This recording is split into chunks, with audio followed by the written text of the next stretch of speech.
Giddy Hall, morning to Gator and listeners. G'day, David Gately. Hello, panel and punters. Yes, it was a great weekend, highlighted, of course, by the WS Cox Plate.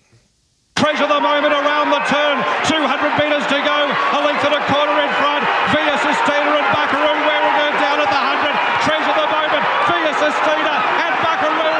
Via Sistina left in. The Brownell Valley's rocking. And Via Sistina's done it. Via Sistina. One more legend has been made. Has beaten Buckaroo and Treasure the moment. Everything's gone perfectly. I know she hasn't won her last two runs, but all the data suggests that she's flying, and once they set those benchmarks, providing the horse is healthy and well, they're going to get somewhere close to it, and that's what we knew this week. I love this place. I'm blessed to ride champion racehorses, blessed to be a part of a champion stable, and she was trained to the minute. I can't thank the Waller team. Everyone, they're just exceptional horse people. They love their horses. Candace lives and breathes this horse. She deserves a lot of the credit, and even though it wasn't 7 lengths, I'm just over the moon. Thank you so much. There's James McDonald talking to Channel 7 after the race and racing.com. Chris Waller, we heard from there, and also, of course, a brilliant race call by Matty Hill. Gator, what a race it was. No, it was that. It didn't let us down. It looked 6 weeks ago like the race of the century coming up, echoes of 92 with the star-studded field. We lost a few soldiers along the way, and a couple dropped off sort of form-wise, but a couple of those that did, inverted commas, drop off, hit back and peaked. And I'm talking about Buckaroo and Treasure at the moment. That a little gap on the rest of the field. So they're the three, I think, to focus on. The winner, Via Sistina, you have all the data in the world you like. She's not going as well as last year, but she's a year older. I found it much harder to get a kick at 33 as well. The reality is her will to win is what got her the race. Yeah. So last year they went 24 lengths faster, first 1400, and about 24 lengths faster overall. That really suited her at the peak of her powers, absorbing that pressure and high speed. On Saturday, she had to dig. She looked gone at the 100 to me, but her will to win got her over the line, and that's what champions do, right? They've got a mix of class and courage. Just on that, Gay, and I'll get to your thoughts here, Pete, in just a moment. So last year she was able to come off a really hot pace to win a Cox Plate. This campaign, she didn't get any of that. She didn't compete against Pride of Jenny, for instance, once. There was no real hectic speed in any of the races that she competed in. So the numbers tell you and the clock tells you that she isn't going as well as she was last year. But did she get a chance to do that this campaign? Because she had to go about it differently, of course, on Saturday. Yeah, spot on. So you can only play with the cards you dealt, right? Yeah. So how many times, again, if we're coaching footy and we lost, I would have done something differently, but it's not how it works. Once it's done, it's done. So you just have to learn from it and move forward. So she didn't find a race really with any speed all throughout the prep. And look, you can make stats and data tell you whatever the hell you want it to tell you. But the reality was half yours has taken ground off her. That wasn't happening last year, those sort of horses. Yeah. So anyway, the reality is she won, and she probably, I think she had a harder run than second and third as well. So it was all on as winner. Clearly, the faster you go as any athlete for longer makes you a really good athlete. It's as simple as that. So I don't know how to make it any simpler. Pete? Not too much further to add, to be honest. Gator's summed that up really well. Look, I mean, never mind the fact that Star of India technically did run a faster time over the same track and distance on the same day. But look, she was trained to the minute, as J-Max said after the race, and we've seen that. This was a slightly different preparation at this time last year. She was more forward earlier on in her preparation last year, and she was just going that little bit better. This year, they just kept that little bit more in reserve right up until Cox Plate Day. Grand final trainer. I mean, he's just the best in the country, isn't he? And we saw that with Buckaroo lifting again. The serial loomer there, the whole of the straight. You thought he was going past, and she was just able to kick back. Look, it's so hard trying to reproduce that atmosphere on course, and I just can't wait for 2 years' time to see what it feels like in a new set of digs there at Moonee Valley. I don't know what it'll look like at Flemington, whether they'll make the move as early as, say, McDonald made it there with Via Sistina on Saturday, but it's the Cox Plate. I don't think it gets any better from a racing fan perspective. And I've been around the world watching races at different racetracks, but there's something special about the Valley with the Cox Plate. Like, you watched other 2,000-metre races there on the day, and it had nothing like the Cox Plate with the drama, the build-up, what they were doing at the start. You saw light infantryman cross there, treasure the moment. And then it's just the anticipation when you hold your breath, waiting for these jockeys to go. Like, when's Shin going to go on Antino now? He couldn't go at all there on Saturday. And then McDonald's going to make his move at some stage, but he doesn't know Antino's buggered at the back. And then Buckaroo's following McDonald everywhere he goes, because Sarah knows he can't go in front of Via Sistina because he can't outstay it. Nepotism, we were wondering what he could do, but he wasn't up to it on that day. And then Aliana Bowman went back to the inside to take a punt, and it didn't quite work out. So you can have the Maccabi Divas and the Turnbulls and the lead-up races, but the Cox Plate produces that type of race because it means so much in a way, if you know what I mean. And who knows what it feels like being a jockey out there, being confronted with the wall of sound, as you said, as they take off, and just all the heightened emotion and the energy of the place just hits all at once. It's something very unique to racing, which hopefully they can reproduce in a couple of years. So Buckaroo was so good. I don't know if they'll go, we'll ask Chris Waller this, but I doubt they will go down that Melbourne Cup path. He's got a big weight to carry. He couldn't win it last year when Knight's Choice won it. And he basically took him 3 or 4 days to really recover from that race. So they might find another option for Buckaroo. Gate, I was proud of Treasure of the Moment. Well done to Maddie Laurie. Like, she put in a big race, and she'll be better off in the autumn and hopefully next spring when she doesn't have a colic setback. But he had faith in her, and she didn't let him down there on Saturday. We might the early stage preparation colic attack affected her performance, but it can't possibly help. No. So, I don't think if you were planning a campaign, you'd put that in there. So, but as I say, she ran a mighty race. I mean, she tracked the lead. They were going along, sort of solid enough clip. Certainly nothing like last year, but that was different universe. Yeah. And then they made their runs at the 600. Just flushed her a little bit early, but she still kicked strongly and looked a winner round the turn. And if you consider the early tempo and the mid-race tempo, her run was excellent. Aliana, Pete, I've never looked at, and I'm no expert at this, as I said, I'm no Peter Anthony or a Lizzie Gels, but she doesn't look great, does she, Aliana? She's not the most gorgeous girl to look at from a thoroughbred point of view. When I saw her on Tuesday, I thought, how the hell are you? Like, you're more like a standard bred than a thoroughbred. Yeah, she's still got a little bit of improvement to come in the coat. Yeah. It might get there by autumn. We'll wait and see. Look, she's still a developing type, but that's how she's been all preparation, really. But you see her compared with the others. Her versus Antino, who looked absolutely cherry ripe, versus Via Sistina, who took forever to come out of her box. And then when she finally emerged, you thought, oh, right, here we go. Even attrition for Mitch Friedman looked incredible. Yeah. And you just look at Aliana and go, well, on type, I wouldn't be putting you in my trifecta, but look, unknown, isn't it? And well done to Mitch Freeman. He had to throw up the stumps with the horse that is giving so much joy to so many of his owners, and attrition run out of his skin to finish fourth. Tony Gollan's reported, can't fault him, mate, in any way, just waiting to do a few more tests on him. So he didn't look right, did he, Antino, at the back of the field? And he was like, he should beat home horses like a light infantryman and even an attrition at his best. Yeah, completely agree. Maybe he just didn't get that race shape, the ability to make the move at any time that he's become accustomed to. Maybe that was just a spur of the moment or a freak moment on the weekend that he just couldn't quite put it together. But, I mean, look, he's still a really talented horse, but he's not quite as good as Via Sistina at her best. No, is he a proper 2,000 Cox Plate weight for age horse, Gator? I'm not sure, but that was no guide on Saturday because it just wasn't him. I don't know who that was, but whenever the rider is concerned with the action, they go straight in the forgive file. 100%. And 99 times out of 100, they bounce back. Yeah, that was probably the only disappointment of the race. We never saw the real Antino.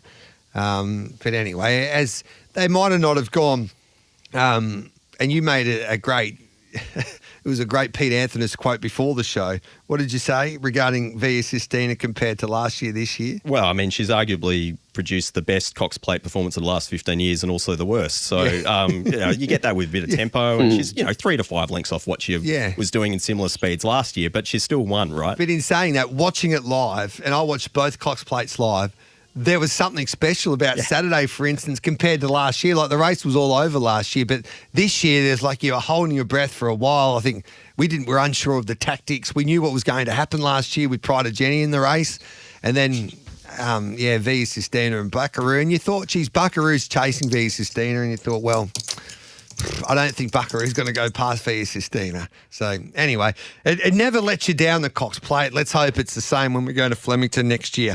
We'll take a quick break. This is the Monday Breakdown. Gareth Hall, Peter Anthony and David Gately with you.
Sportsbet Peninsula Cup returns to Mornington Racecourse on Sunday the 2nd of November. Tickets just $25 at Ticketek.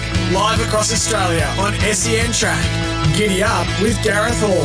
Observers kicked around the turn. 200 metres to go. Observers 4 lengths in front of Kukui. One step closer, Providence from a mile back. But it's Observer. 50 metres to go. He's going to pull it up near the line, ease it right down and win by 3/4 for an arrogant win.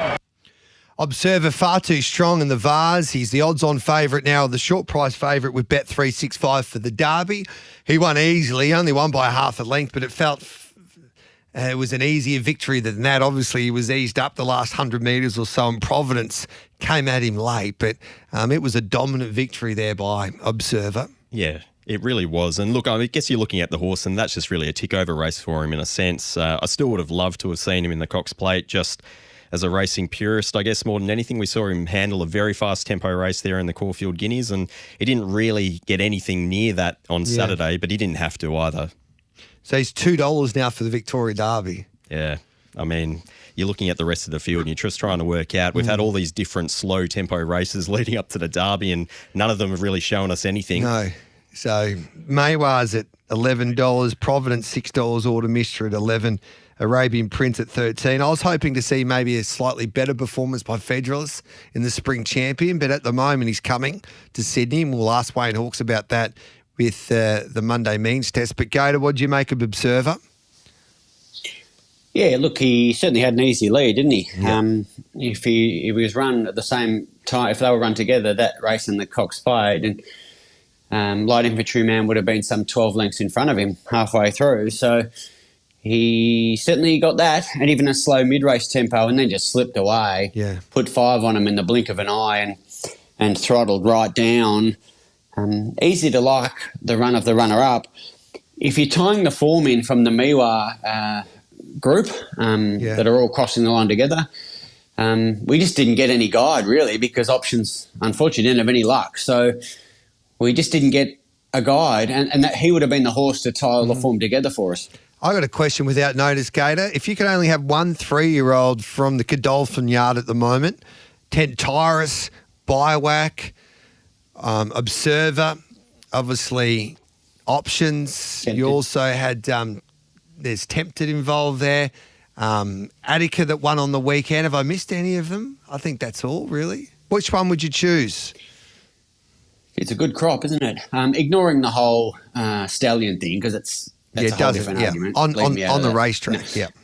Yeah, if they all raced till they were 6, barring injury, it'd be fascinating, wouldn't it? I think Baywalk brings in the best individual performance, but I'm a big fan of Tempted, but she seems limited, her distance range. So I'm going to go with Attica because he's genuinely exciting what he could do next prep, I think. Yeah, it was some effort there in the Spring Champion on Saturday. Like, only good horses have done what he's done twice now. It would have been great to see him in a Cox Plate, Gator.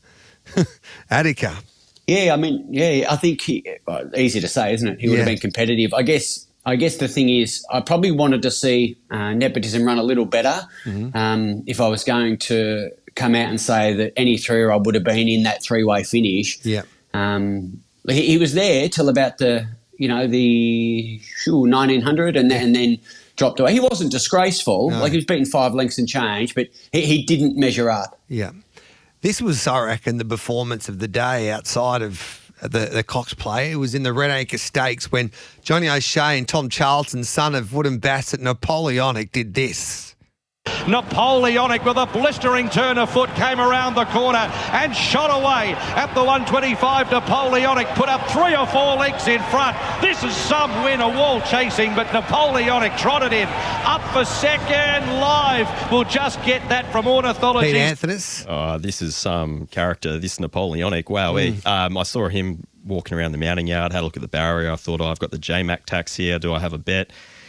Stayed out. And then once he just took the bit on the turn, he just put the race away in seemingly about 50 metres and completely and utterly brained them. I don't know who he brained, but he's a really nice colt.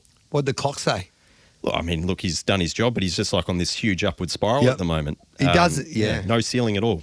Just talked to Tommy Charlton via text there, Gator. He doesn't back up in the Cornwall this week. which is a little unfortunate. Yeah, but yeah. Yeah, he was great on Saturday, and as Pete said, he's still heading the right way about it. I mean, the reality is his start before, he was every chance, and they were too fast for him. So, you know, I don't know how he turns the tables on them. But on his Melbourne leg around the Valley, he went to a different level. And the way he joined in and put the race away quick, again, you referenced it earlier, these sort of things are reserved for good horses. Yep. You know, and Pete... you asked, you spoke about the clock. I mean, relative to the day, he's only 0.17 off Jigsaw's time, and they've run a near identical first 600. So a bit to like there as well. But nice of Charmstone to ruin our parlay, but there's a whole different argument. Yeah. Talking about Charmstone, she just had to be. Like she was used up at the start, but Jigsaw was able to give a good kick and lead all of the way. Well done to Sydney Alderson, who's got Jigsaw flying. It was a funny old race, however, the McEwen Stakes. Gator. Yeah, it was. I thought you were going to replay. I was. No, sorry. I didn't want to do that to you again. Well played. Yeah, thanks. I thought. Yeah, I must admit. I thought Jigsaw was pretty much gone at this level. So. Credit to all involved. Different race with Tropicus out of it. Yeah. That's Charmstone's second up flop in a row. So maybe we're building a profile there. As a younger athlete, she won twice second up, so I wasn't worried about that going in. But I am now because she was dynamite first up and different horse on Saturday. Geez, I was up like frustrated with Vestas, Pete. Yeah, look, another flashing light, wasn't it? Yeah. I guess you're just looking for the right race to present for that horse. I don't know if the conditions necessarily suited. There was that bit of rain this around on Saturday, and it seemed to just favour those horses more on speed and inside more than anything. Didn't stop them in the Cox Plate, obviously, but I just thought Vestas, he's probably, or just looking for that race shape to present and the track to suit, and hasn't quite got that first two runs this prep. Is there a Perth horse in that Crystal Mile where Von Hawk defeated Golden Path Rise at Dawn? There's so many different options for them now, both in New South Wales and also in Victoria. There's plenty of opportunities for those horses, but there's also like the $1.5 million railway. They can go to a northerly after that, and there's even talk that Mr. Brightside might go to a Gold Rush. It's also worth $1.5 million, Pete. Well, the early market suggests a few of the owners must have had something on Mr. Brightside there for the Gold Rush. He'll go if they can get a flight. Yeah. But not the first flight. There's a chartered flight, but they want to go a little later. So, okay, which is fair enough as well. What did you make of that race, the Crystal Mile? Oh, look, I think more than anything, just looking at the race, it was just a case of, again, like the best run in transit probably got the job done there on the weekend. Mm-hmm. Rise of Dawn just sort of laid out a little bit, and Golden Path just sitting just that little bit wider. Again, that wasn't the A ground necessarily. So I think that was probably your prototype of how the track was just starting to compact there towards the inside. Any horses you want to be following out of that Crystal Mile, Gator? Yeah, they're all good second, third level horses, aren't they? Yeah. Golden Path, who ran second, had been competitive with Buckaroo and Sir Delius, and we know Rise at Dawn's been beaten a length in a Doncaster, so they aren't slouches. Pinstripe has won a Group 1, so I think that the key to the track, as Pete said, there were only two winners that didn't either lead or, inverted commas, had good run. Yeah. And they were Napoleonic and Via Sistina, and Von Hawk was beautifully ridden. I thought to her overs $12 Wednesday. He paid 13 on the tote, but we're not sooking. Yes, well, great tipping as well, Von Hawk, Gator. Well done. Each way all day. Oh, very subtle. Very subtle. No, very good. I forgot about that. I thank you very much. Without you, wanting to put Von Hawk into the quaddie, and I was spewing that I would have had Jigsaw in the quaddie, but I thought, Tropicus will definitely, they'll cut each other up, and then late scratching at the barrier at Tropicus anyway. That's the punt. That's life. We'll take the news. It's 8:31. Rise at Dawn definitely going to the 5 Diamonds. He was okay there on the weekend, that Crystal Mole. We'll take the news and we'll come back and get horses to follow. Chris Waller not far away as well.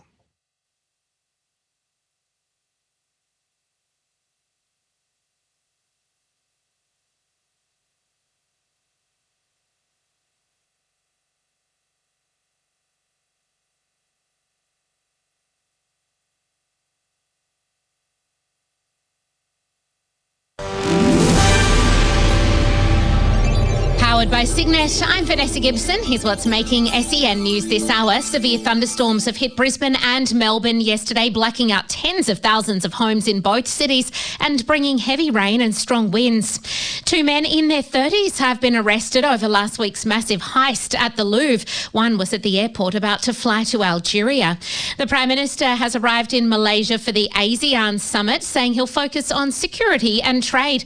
And big changes are coming into effect at airports across Australia to make security screening more uniform. SEN Sport is next. The Mexican Grand Prix is underway and Oscar Piastri has made up some ground. He's in 5th place as he fights to hold on to his championship lead over teammate Lando Norris, who is leading the race. The Constellation Cup Series is still alive after the Diamonds lost to the Silver Ferns in Game 3 in New Zealand. And Arsenal has extended its lead at the top of the Premier League standings after beating Crystal Palace.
Sportsbet Peninsula Cup returns to Mornington Racecourse on Sunday the 2nd of November. Tickets just $25 at Ticketek. Live across Australia on SEN Track. Giddy up with Gareth Hall. Welcome back.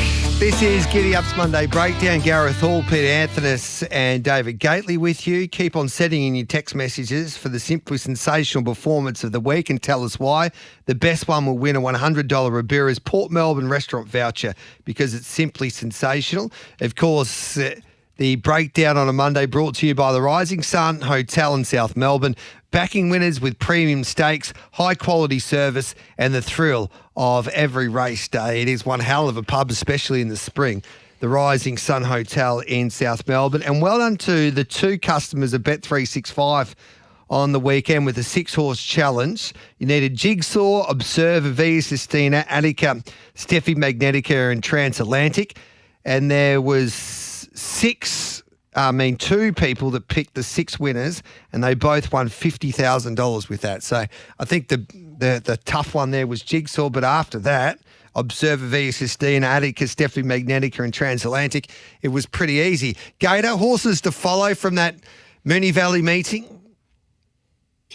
Yeah, well, there were a few from Friday night that I'll start with. So My Temptation was a good thing licked.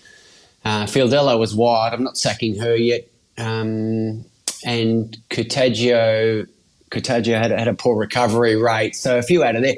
From Moonee Valley Saturday, Tania Louis or something like that. There's a race in her soon. She should have won. Trey Magnifique, next prep for her. She's still a clown. Yeah. She's unusual bled, unfortunately. And we've mentioned options, Aliana and Antino. Certainly made the forgive file. For me, Friday night, Apulia, for me, I thought that was a really good win first up. I'll be sticking with Bold Secret as well, 3-wide no cover. On Saturday, I thought Point King was a better run than it looked first up. Don't think they would have been expecting that much tempo there. And look, Vestas is a flashing light, as is Providence. We've got a great weekend coming up, as I said, from the top. The Coolmore, you've got Biowak at the top of the market, Tentaris, Speedman, Skyhook, My Gladiola. Napoleonic's in the market but won't be backing up this week, which is unfortunate. But Biowak and Tentaris, the 2 Godolphin runners, are the favourites there. The Golden Eagle, you've got Autumn Glow and Angel Capital at the top of the market. Autumn Glow's the $2 favourite. The Empire Rose, it's likely the Pride of Jenny's going. So $7.50 represents some value there for me, Gator. Fangirl takes her on again at $3.50. Are you going to back up with Fangirl this Saturday? So we're starting to see other people. Like we haven't formally split, but we've sort of just said, let's just look around. How do they say it in footy terms? You can have a look around. I'm open to explore other options. Well, you can't date Pride of Jenny because she's my girl. I'm going to take her to the dance once again on Saturday. Al Riffa, half yours, equal favourites now for the Melbourne Cup. James McDonald rode Maidan for the first time yesterday at the Werribee Quarantine Centre, and he told me that he felt absolutely dead set amazing. So there you go. He had a big smile on his face. So Maidan probably needs a little bit of weather as well, which is expected there and currently at $13. So bring on this weekend. Gator, we appreciate your time as always. No, it's been a pleasure, mate. And, bring on Mad Week. Can't wait. Yep, can't wait for it. There's David Gately there. Pete, you'll stay with us because I need your thoughts on Perth on the weekend. But we'll take a break. On the other side of it, Chris Waller, the champion trainer, will join us.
Sportsbet Peninsula Cup returns to Mornington Racecourse on Sunday the 2nd of November. Tickets just $25 at Ticketek. Live across Australia on SEN Track. Giddy up with Gareth Hall.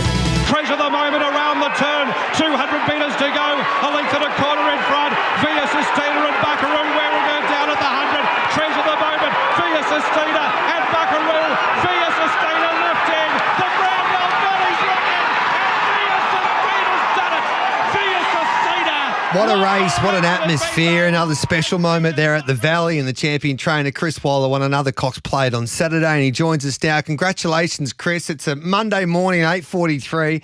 How do you feel after another big weekend?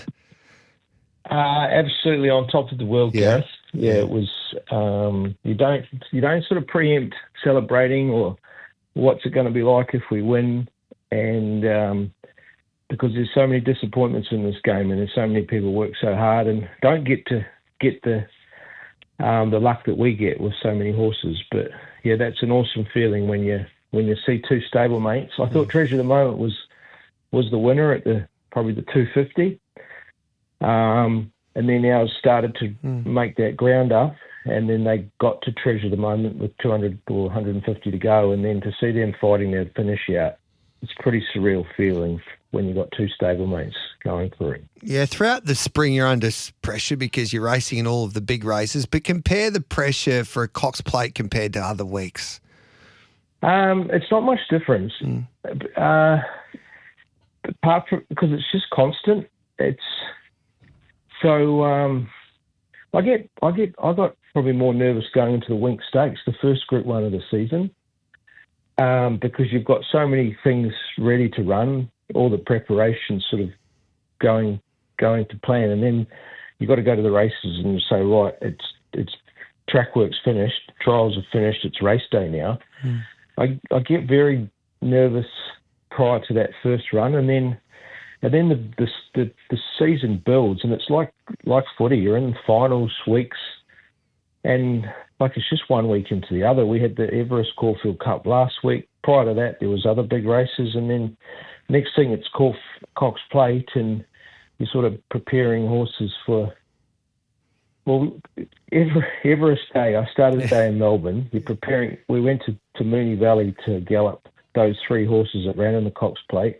Then you're sort of getting on a plane, saddling horses in the Everest. You're watching horses in the Caulfield Cup, and then the next week comes around. You're at the Breakfast with the Stars, and it's just sort of just one day after another, and you don't really get a chance to feel the pressure other than just being constant. Saying, right, we've got to have this horse here for that. We've got to have this horse here for that, and that's when it comes down to your staff and team supporting you. And I think just having that support team and one thing into another, it takes away the ultimate pressure, and it just becomes a pretty good routine. Yeah. How did Via pull up, and did we get to see her again this campaign?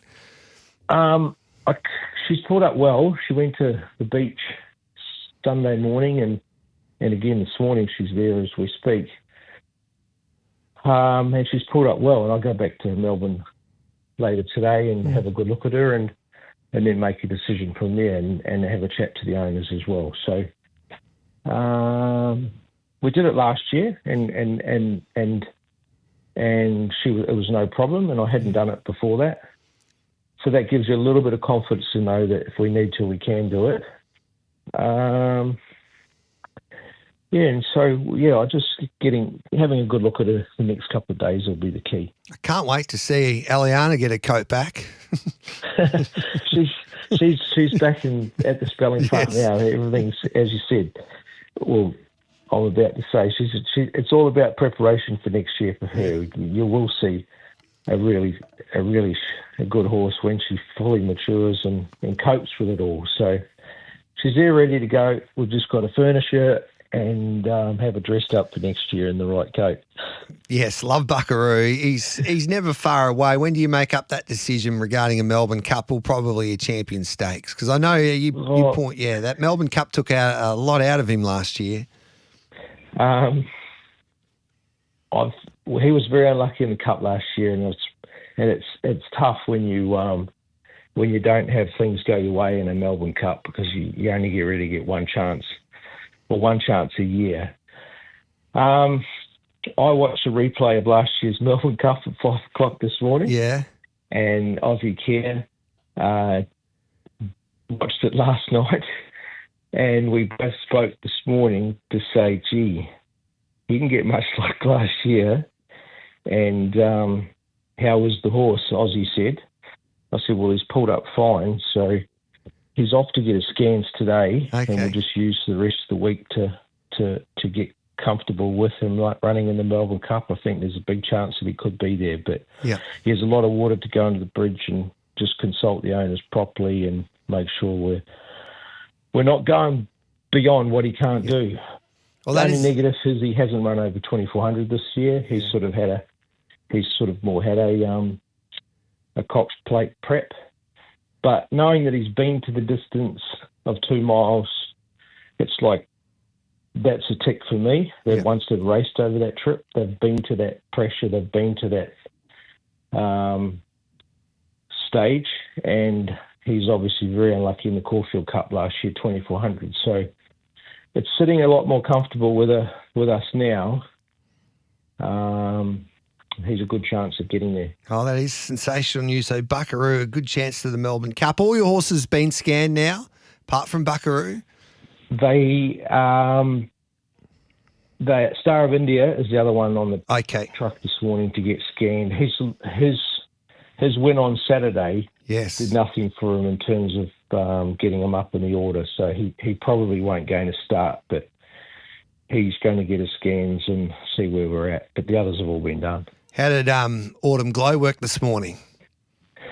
She worked very well, very well. James McDonald was aboard, and she just had a standard 1,000-metre gallop. She worked really well, picked up a stablemate with ease, and the recovery was excellent. So she's on song, Gareth. Beautiful. Lindemann, do we get to see him in Melbourne? Not sure. The whole idea of this preparation was turn him into a winner, give him some confidence, and it couldn't have worked any better. Like, if he'd picked up 1 or 2 wins, we would have been wrapped. To pick up first up run, he ran on a really heavy track. He got beat. Second up, he got beat in Nostril in a $1 million race by Fangirl, and then he won the next 3. Yeah. Without Fangirl, without Via Sistina and others in the races. So to take him down for Champions Day would be awesome.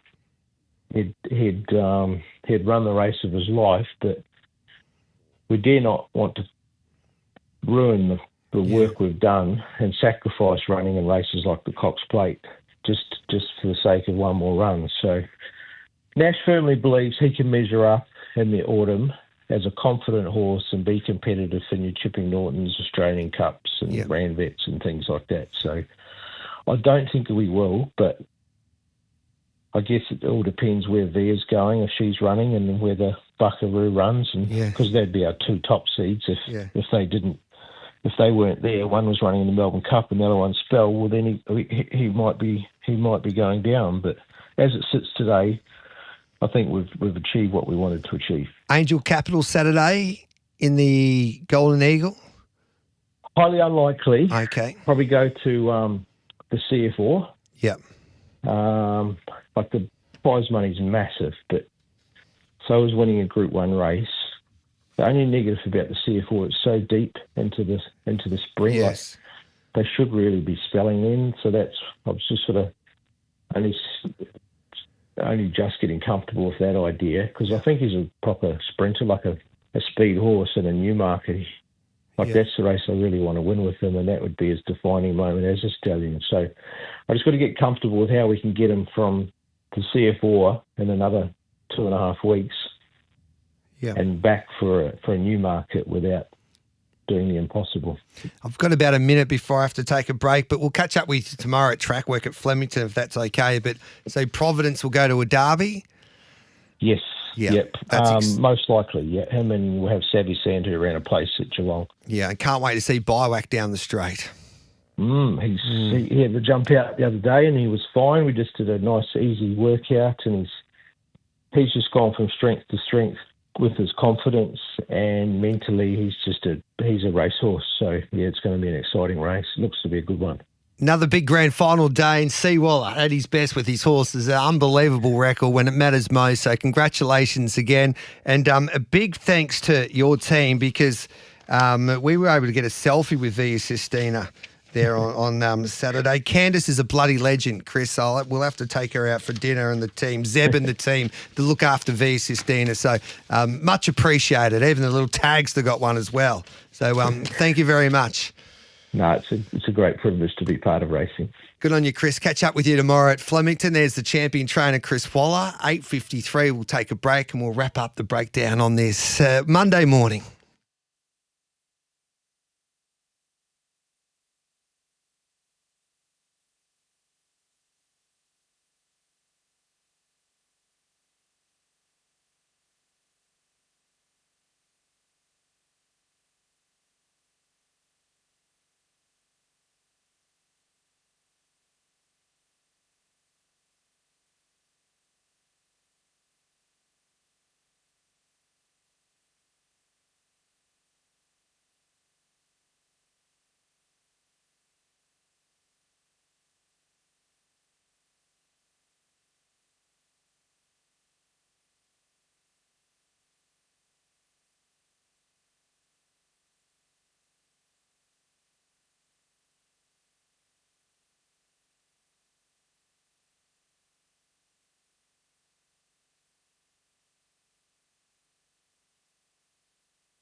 Sportsbet Peninsula Cup returns to Mornington Racecourse on Sunday the 2nd of November. Tickets just $25 at Ticketek.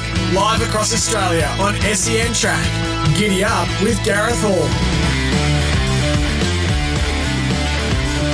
Welcome back to Giddy Up. Gareth Hall and Pete Anthony is with you. Pete, you could listen to Seawaller all day. Yeah, could we have had an extra 20 minutes or so? Yeah. It's great just seeing how his brain works. It's on a different level to most people. We'll catch up with him tomorrow, but as well, you'll be at Flemington. But the big news today is that Buckaroo looks like he's going to a Melbourne Cup. Yeah, huge. That's exciting. No Angel Capital in Saturday's Golden Eagle will be set for a CFL Stakes, it looks like, which is great for Caulfield. And Biowak Providence backs up as well. So, yeah, bring on the rest of Carnival. And it looks like Via Sistine will be going around the Champion Stakes. Yeah, it's going to be a huge week already and can't wait for that final day of Cup Week. I think Saturday, everyone says Golden, Everest Day and Caulfield Cup Day is a great day. I reckon this day nearly rivals it with the racing in Sydney and Melbourne on Saturday. We'll take a break. More of the breakdown next.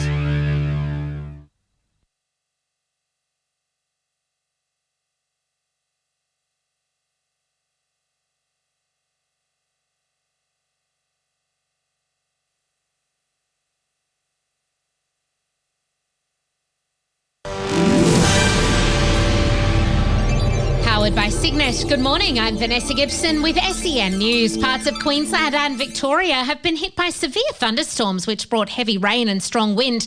Melbourne recorded its wettest day in over a year, while 70,000 properties were blacked out in Brisbane at the peak. Miriam Bradbury from the Bureau of Meteorology says more storms are forecast today. We will still see some thunderstorm activity through southeast Queensland, but it's unlikely to be as widespread or quite as damaging as what we had yesterday. 2 suspects have been arrested over the robbery of $150 million worth of crown jewels from the Louvre in Paris last week. They're both aged in their 30s and had criminal records. Police are still searching for at least 2 more suspects. Prime Minister Anthony Albanese has arrived in Malaysia for the ASEAN and East Asia summits. Health Minister Mark Butler has told Nine, although federal parliament resumes today, it's important for the PM to represent our interests overseas. This is important, busy work at a time where there's a lot on the international agenda that's really important for Australia's security and economic interests. A $2 billion upgrade to security screening at Australian airports will be rolled out by the end of the year. The new CT technology is already in place in Sydney, which means travellers don't need to take laptops and aerosols out of their bags. And now for a finance update, thanks to Vanguard. The Australian dollar is trading at 65.45 US cents. sen.com.au sport is next. Lando Norris has taken out the Mexican Grand Prix this morning. It means he takes the lead in the championship standings for the first time since April. He's now just 1 point ahead of McLaren teammate Aussie Oscar Piastri, who finished 5th. And in NFL, thanks to Unibet, gamble responsibly, the Jets have beaten the Bengals 39-38, while the Ravens had a win over the Bears.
Sportsbet Peninsula Cup returns to Mornington Racecourse on Sunday the 2nd of November. Tickets just $25 at Ticketek.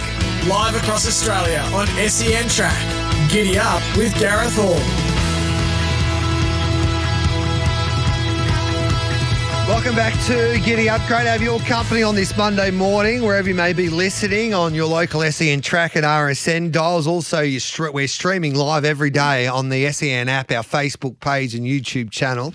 Host of text messages, Peter Anthony is coming through about the weekend. We're giving away a $100 Ribera's Port Melbourne restaurant voucher because it's simply sensational at Ribera's, the best seafood restaurant in Melbourne. There's no doubt about that. And, of course, the Monday Breakdown brought to you by the Rising Sun Hotel in South Melbourne, backing winners with the premium stakes, high-quality service and the thrill of every race day. And the text messages, this is from Mark, says, I was on the fence near the stage and when they came up the straight and by us, it was absolutely awesome. What a race, what a day. The Cox Plate. Aliana joining the Fangirl Cox Plate Barrier Trial Club. Would have loved to see if she could have rounded them up. That's from Marcus. I don't think she would have won. Maybe top 3, Pete. Yeah, I think that's probably about right. Yeah. Simply sensational. Gator tipping Von Hawk and then J-Mac visiting Tom Preble after the races. That's from Duke. James McDonald told me this morning he spent an hour with Tom Preble. And he reckons he's a remarkable young man, Tommy Preble. So, and J-Mac will be on a little later on with Jared Waitley at 9:40 on 11:16. Hi, Gareth. I am giving my sensational performance to Cindy Alderson and Jigsaw. I didn't back him, but have to respect Cindy's training to have the 7-year-old gelding going so well. He's produced a magnificent overall record with 11 wins from 35 starts. G'day, Gareth. My performance of... this bloody computer. Here we go. Where is it? Hi, Gareth. I'm giving we just had that one. Good morning, gents. I jagged the Cox Plate Quinella multiple times in my only bet on Saturday Arvo, so I'm very happy indeed. But I strongly disagree with something Gator said. I said even if all of the available horses this year were fit, this year's Cox Plate field wouldn't even come close to the outstanding 92 Cox Plate field. Wake up to yourself, Gator. Kind regards, Big Muzz. We can debate everything all day long, but that was some field in 1992. Attica's not coming down. We'll ask Andy Mackett shortly just to confirm that. As like Gold Trip settled on fence, Aliana ridden the same. We'll never know. Yeah, fair enough. I mean, it's hard to know, isn't it? Yeah. Can you find out if Jenny is going to the Champion Stakes for Empire Rose? Empire Rose looks likely here. Morning, boys. Bet365 have had odds for Observer to win by 1.5 lengths, spewing for the people that took that bet with the way Sarah pulled that horse up. I think he was fine there the other day on Saturday for that, but he knew he was never going to get beat, basically. So there you go. Keep those text messages coming through, 499 736 736. Horses to follow, Pete, from Perth. Yeah, look, I mean, September Born was probably a good thing licked there first up, but it's just difficult to know what he's going to come up against next start. Look, King of Light, obviously the big flashing light. I'm just a little bit wary off that race, Gareth. The last 200 was clearly sensational, but you can basically go back to 13th in that race with Stormaway, and they've all produced really good runs just given the slow tempo. So I think $2.50 for the WA Guineas, that's a terrible price this far out. All right, then we'll see what horses actually do come for that Perth Carnival. There's even talk that Giddy Kicks, they're thinking about taking Giddy Kick. I had a chat to Jonathan Munns, the owner, recently, and they said it's an option. The other option's the CF4 Stakes as well for that horse after the Champion Sprint. So who knows who'll get on that flight there in just under 3 weeks' time now. All I can say is the track is playing immaculately in Perth. It is as good a track, as good a surface as you'll see around Australia. There'll be some give in the ground? It'll be a genuine good 4 verging on good 3, but I would say there would be some give in the ground. Good on you, Pete. Cheers, Gareth. There's Pete Anthony there. It's 8 minutes past 9. Godolphin had a big weekend again there on the weekend with Observer taking out the Vars at Moonee Valley, but this was some win by their 3-year-old in Sydney in the Spring Champion. The Pearls running on fairly. Attica down the outside, 4 lengths away. Shangri-La Boy, a big leader inside the 150. Attica is bridging the gap quickly. Shangri-La Boy a length in front. Attica's going to make a last lunge. Attica, yes, got up, won the Spring Champion. Geez, it was a big win. He looked like he just was going to run a really good second there on Saturday, but good horses do. He found a way to win, and the boss of Godolphin here in Australia is Andy Mackiff, and he joins us now. Andy, well done on another big weekend. Yeah, it was a terrific weekend, very exciting day. So delighted for all the team at Godolphin who worked very hard. So, it was a great day. Have you, in your time, had a better crop of 3-year-olds? I don't think so. We've had some very good 3-year-olds, obviously, but this crop looks very good. They're hitting the board so far on grand final day, which is extremely pleasing. And obviously there's some big grand finals this weekend. So far so good. But this, Attica looks very good. Ohope has really developed into a nice horse. Observers on the way up, obviously, and, we targeted the Derby with him and were mindful that he was going to take maybe, a nice conservative path rather than getting sort of sucked into the Cox Plate. And obviously the two colts that are going to the Coolmore are really exciting colts. So, and that's not to mention, not to forget Tempted, of course. So, it's a very good crop, a very deep crop. And, as we often say, they're not overnight successes. They're years in the making, these horses. They're deep pedigrees and deep Godolphin pedigrees. So I'm delighted for all involved. Attica's a beauty. Were you expecting him to be this good, this preparation? I remember when he had his first run midweek there at Warwick Farm at the start of his prep. He's come a long way. He has. Our racing and bloodstock manager, Jason Walsh, has always been a massive fan of him. He's always thought he was a cracking horse. So testament to his belief. And then when Joe got a hold of him, they were very keen to target the spring champion. I had views that I wasn't sure he'd be a 1.25 mile horse. Might be more of a miler, but they were adamant they wanted to try him out at that trip, and particularly at this stage of his career, they thought if he can get away with a 2,000-metre race, he'd get away with it as a 3-year-old, probably more than an older horse. So, he was very strong through the line. It was a dominant, terrific win. So, really pleasing result. Does he go to the paddock now? He's going to the paddock, yes. So I think that was always the idea was his grand final would be on Saturday, and then he'd have a break. The autumn comes around so quickly. Yeah. So to target up horses, for things like the Randwick Guineas or even the Australian Guineas, if you want to have a run or two into it, it certainly means you've got to be running, well and truly by mid-February, which means you're probably having your first trial by mid-January. So it does, to get any time in the paddock at all, you've probably got to head off now. Were you close to pulling the trigger with Observer into a Cox Plate? Talk us through those conversations there in the last week or so.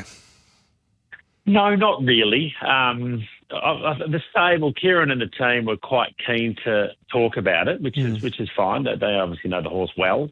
We were just keen to take a conservative route with the view that, had he have won the Caulfield Guineas, then I think it's a free sort of hit at it. But having not won that, even though, whether you're unlucky or not, he didn't win it. Yeah. And he actually wasn't even a Saturday winner leading in. He got beaten on debut at Pakenham, albeit what looks a very good form race now. He then won a Wednesday really impressively. He got beaten on a Saturday, had a quick break, came back, beaten in a benchmark 66 first up against older horses, albeit, a nice race. Yeah. And then was second up into a Guineas where he actually probably wasn't fully extended, so he didn't really get out till late. So I sort of had a view that, horses like VS16 are coming off tough Turnbull runs, so they're seasoned, they're ready for 2000, and he'd had a relatively sort of soft run with only 2 runs, 66, and then beaten where, didn't really get out. So I thought, let's be conservative. He hasn't actually won a Saturday, let alone a stakes race, and taking on, the cream of weight for age racing. Yeah. I just didn't feel he was seasoned enough to do it.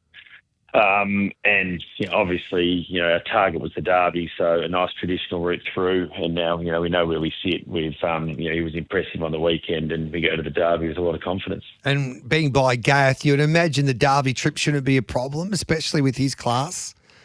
Yeah, I don't envisage it being a problem. No.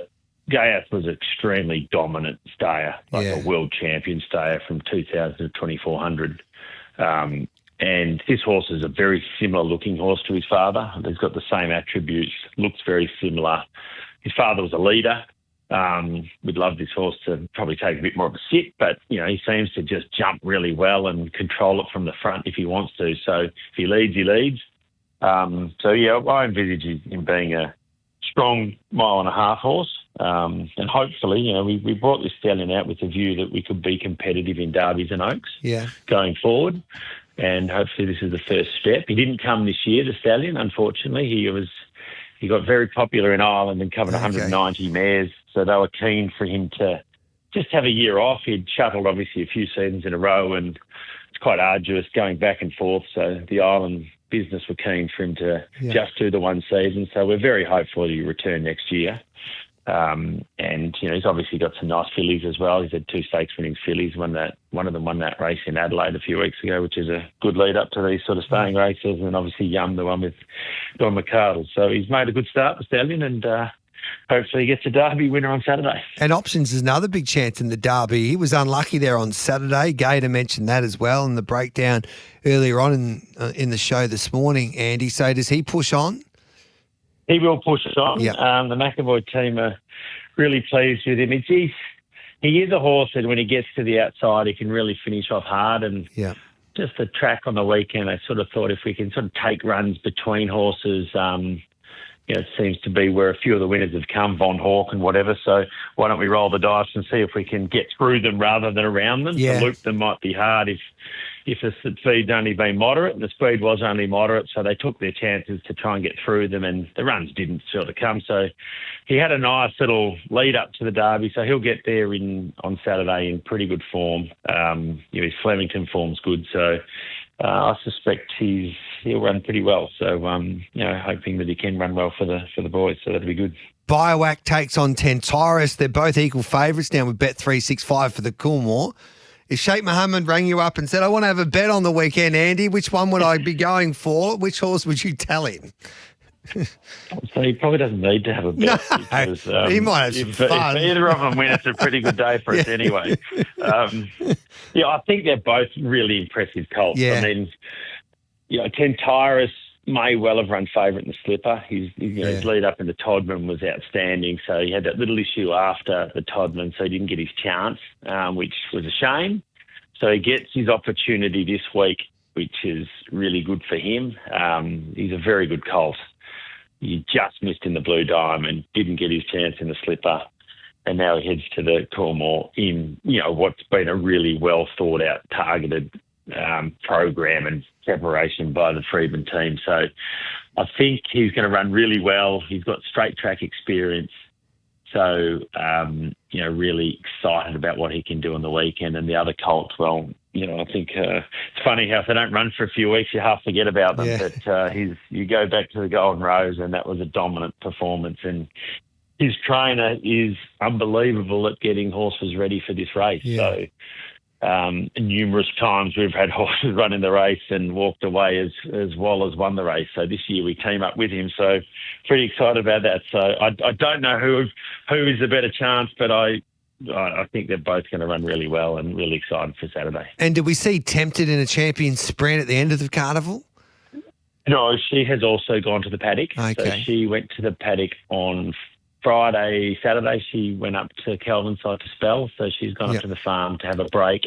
Same scenario. So Surround is, I think, on the 28th of February. So to run in that, which is a 1400, which she obviously ran at the Golden Rose after 2 weeks, and Kieran would have loved 3. So she's probably, to run in the Surround, she's probably got to have a 1200-metre race around the 7th of February, which means she's trialling again, mid-January latest.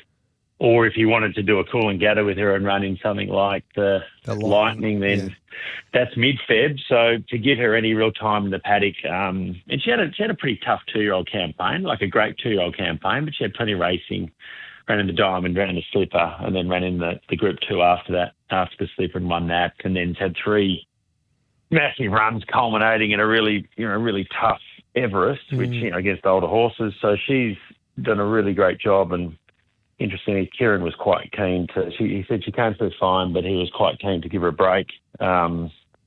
Just sort of thought if we go to Melbourne and it doesn't pan out, then we would have wasted that opportunity to give her a spell. She's really relaxed in the mounting yard and came a long way in those 3 runs for him. He felt so. He thought if we give her a break, she's going to have a massive autumn. So she's gone out, and we look forward to obviously a really good time next year, hopefully with her and maybe the year after. So really exciting filly going forward and have a big autumn and maybe targeting Everest again. Geez, it's a good place to be in, Andy, with all these superstar 3-year-olds. I think the most difficult part of the autumn, yourself and Jason, is trying to work out how you don't have these 3-year-olds clash there through the autumn and separating them. It's panned out pretty well. Yeah. Probably with differing trips, etc. But you'd imagine horses like Ohope and Attica might bump into each other in around Randwick Guineas in the autumn, or maybe one comes to Melbourne and maybe an observer's there, and obviously the two colts are bumping into each other on Saturday. But the colts are there to try and win Group 1s. They're there to try and forge their own path onto a stallion roster. So eventually they've got to beat all other comers, let alone our own. So hard enough beating the opposition, let alone beating your own. So it's it's all around a challenging game for them. But it's just really exciting to have such a good group. And as you pointed out, when you took over as boss of Godolphin, you can have all the winners that you want in the early part of this season in the spring, but you're in the business of making stallions and winning these big classic races like the Coolmore and also the Derby. So it's going to be a big day for your organisation on Saturday. It's been one hell of a spring so far, but let's hope you can get the big races and taste success there on Saturday at Flemington especially. Let's hope. Hopefully they turn up in good form on Saturday, which I'm sure they will, and then the racing gods will determine it, I suppose. So looking forward to it. Congratulations so far anyway, Andy. Well done, and thanks for coming on Giddy Up. Thanks, Gareth. There's the boss of Godolphin Australia, Andy Mack, of 20 minutes past 9. Mickey Gadden will join me next.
Sportsbet Peninsula Cup returns to Mornington Racecourse on Sunday the 2nd of November. Tickets just $25 at Ticketek.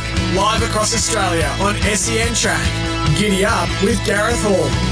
It's now time for the Monday Breakdown with Mick Gannon.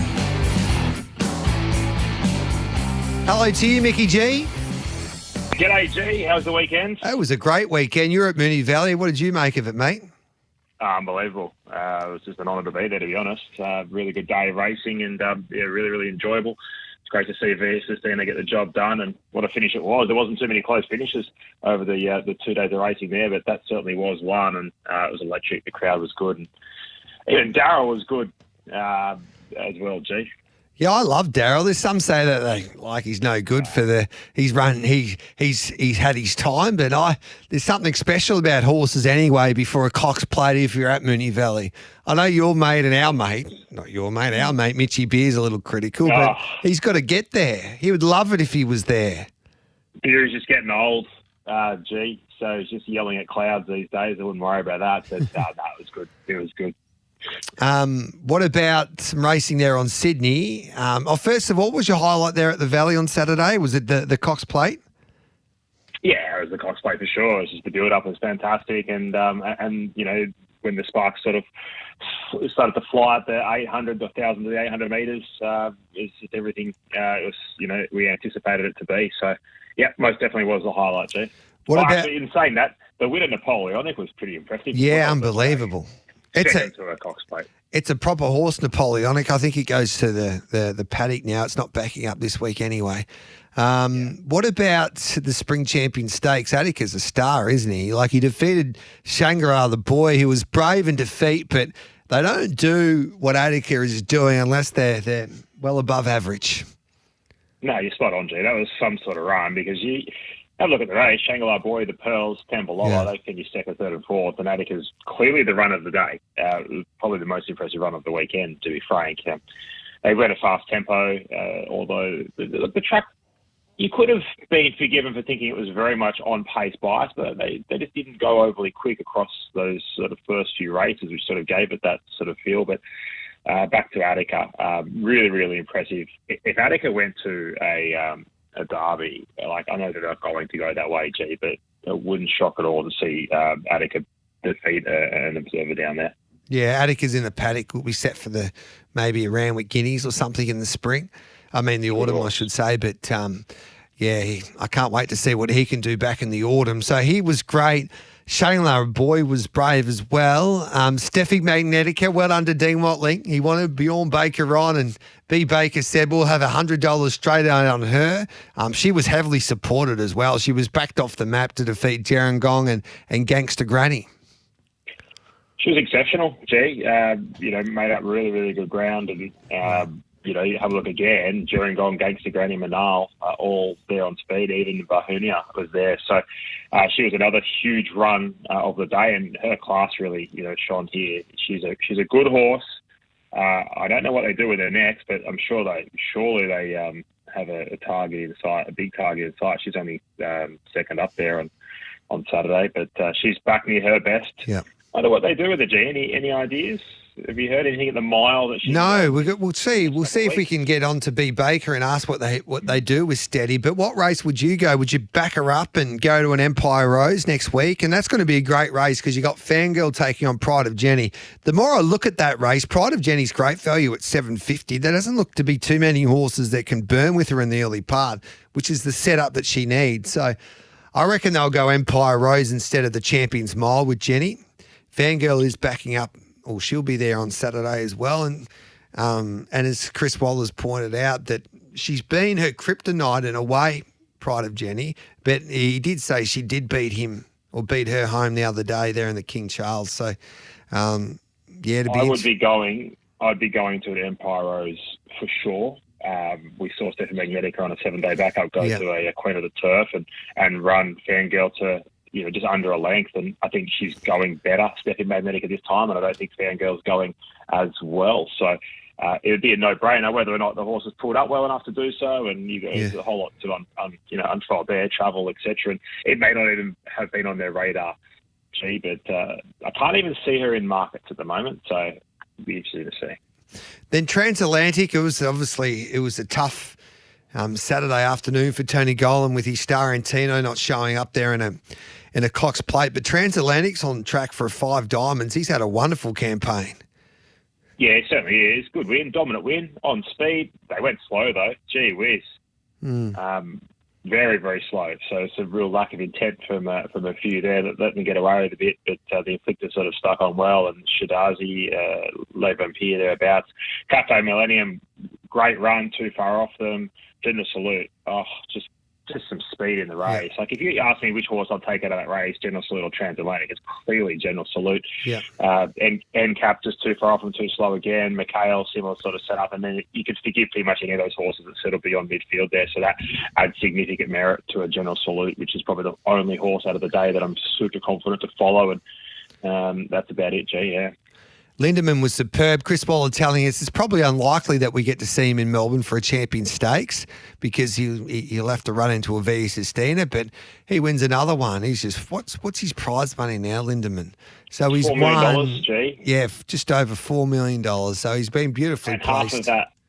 Half of that's come his preparation, I think. So picked up 1.15 in the Hill Stakes, and just continue to pick up greater amount of prize money. So he's doubled his prize money, his preparation, and look, he's gone to a new level. So he's absolutely flying.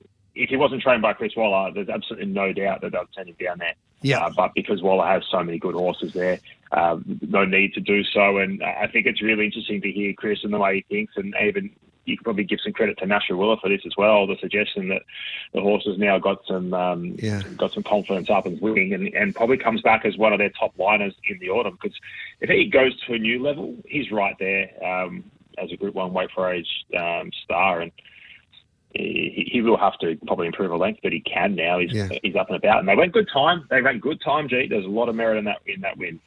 And I hope he just keeps on getting the job done, defeating Rivellino, but he's another smart one for Godolphin, a 3-year-old for Michael Freedman, and that was a good win, I reckon, the Calendar Presnell.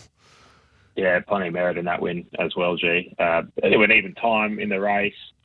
But we spoke about Rivellino, sort of, has been racing in the harder races, but not really showing a huge desire to win. And I hope I had that winning form coming in, and that's why we had him on top and behind them, though.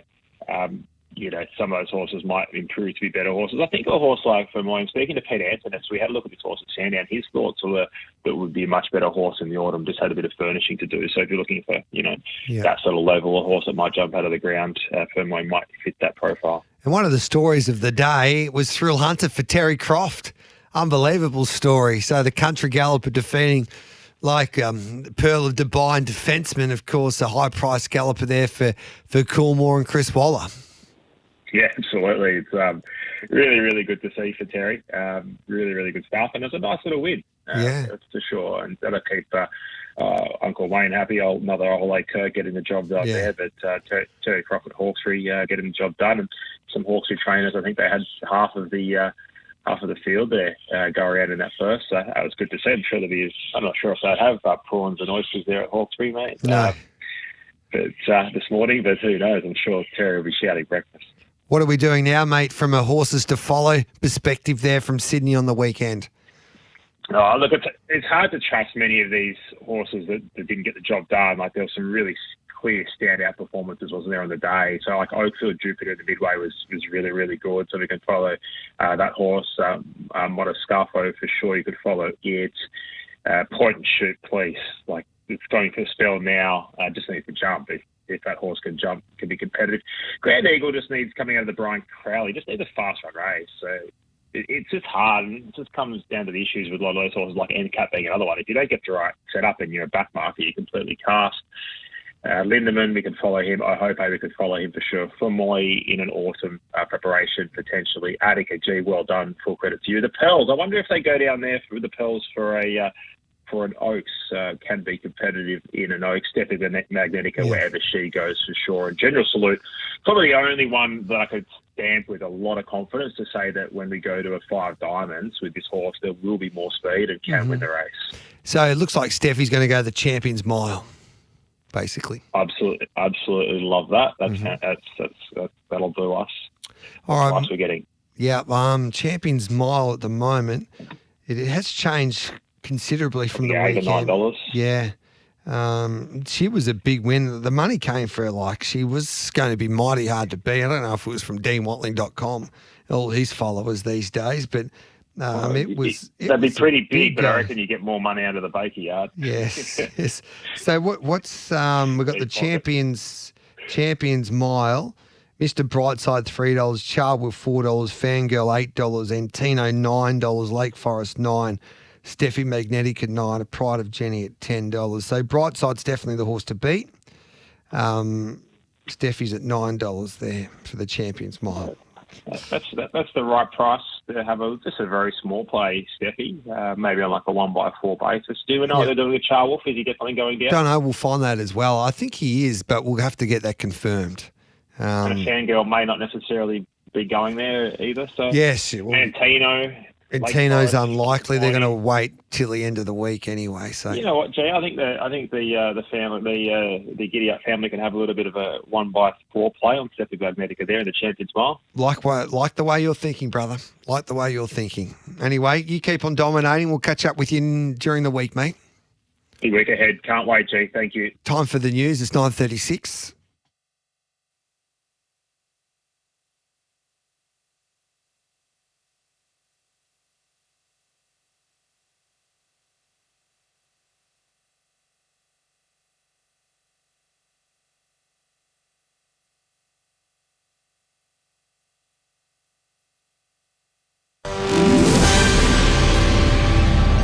Powered by Signet, I'm Vanessa Gibson. Here's what's making SEN news this hour. Prime Minister Anthony Albanese has arrived in Malaysia for the ASEAN and East Asia summits.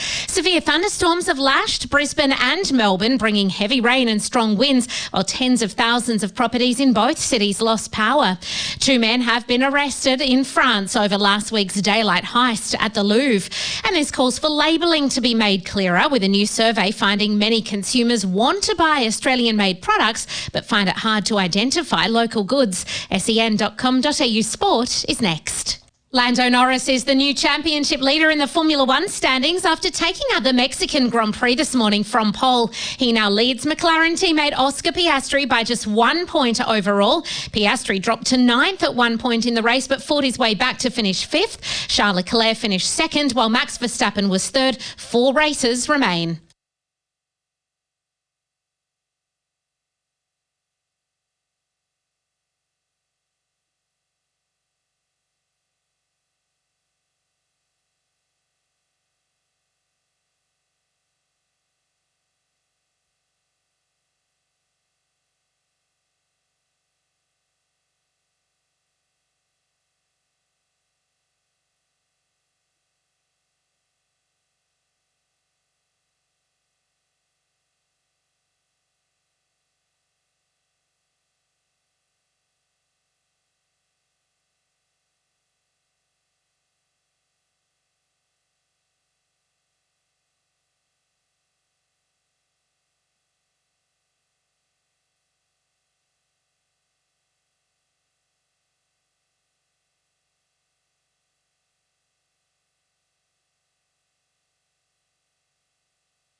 Sportsbet Peninsula Cup returns to Mornington Racecourse on Sunday the 2nd of November. Tickets just $25 at Ticketek. Live across Australia on SEN Track. Giddy Up with Gareth Hall.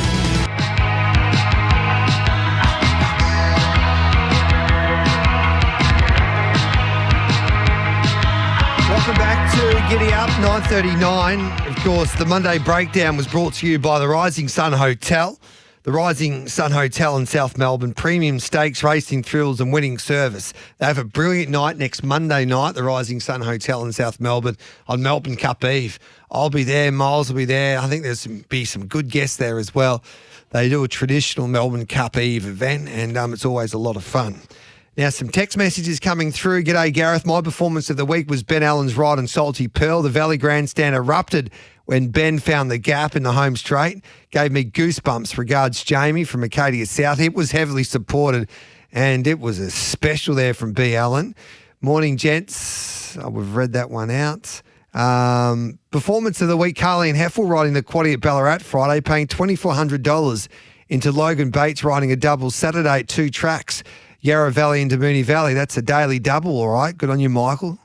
I didn't write off Buckaroo. I had a saver on him at $15. Changed the runs and he wins. I don't know about that because he would have had to make his move a little earlier, Buckaroo. I think his best chance was to follow McDonald or Zara to follow McDonald and just try and have the last crack at her, but he just wouldn't go past her. What other ones have we got for you there today? Gareth, disappointed to hear Chris Waller said over the weekend that he was leaning towards running Buckaroo against Via Sistina on the Saturday after the Cup. Then he said two things that were more confusing. One, he'd never seen a horse exhausted after last year's Cup in Buckaroo. And two, he was not even sure what weight Buckaroo had in the Cup. Buckaroo's has been on one of the fancied horses now around $10. Why would he leave it in the Cup if he has indicated those points? Sorry, it's a long message and I can't. Anyway, you get the gist of that text message. Well, he made up his mind this morning after talking to the owner, Aussie Kerr, that basically, I reckon, talked him into it. And Aussie wants to run the Melbourne Cup, and why not let him go into that Melbourne Cup? And I think the race is a better race with him in that race. There's no doubt about that. 9:41, we'll take a break and we'll come back straight after this with Bag of Tips.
Sportsbet Peninsula Cup returns to Mornington Racecourse on Sunday the 2nd of November. Tickets just $25 at Ticketek.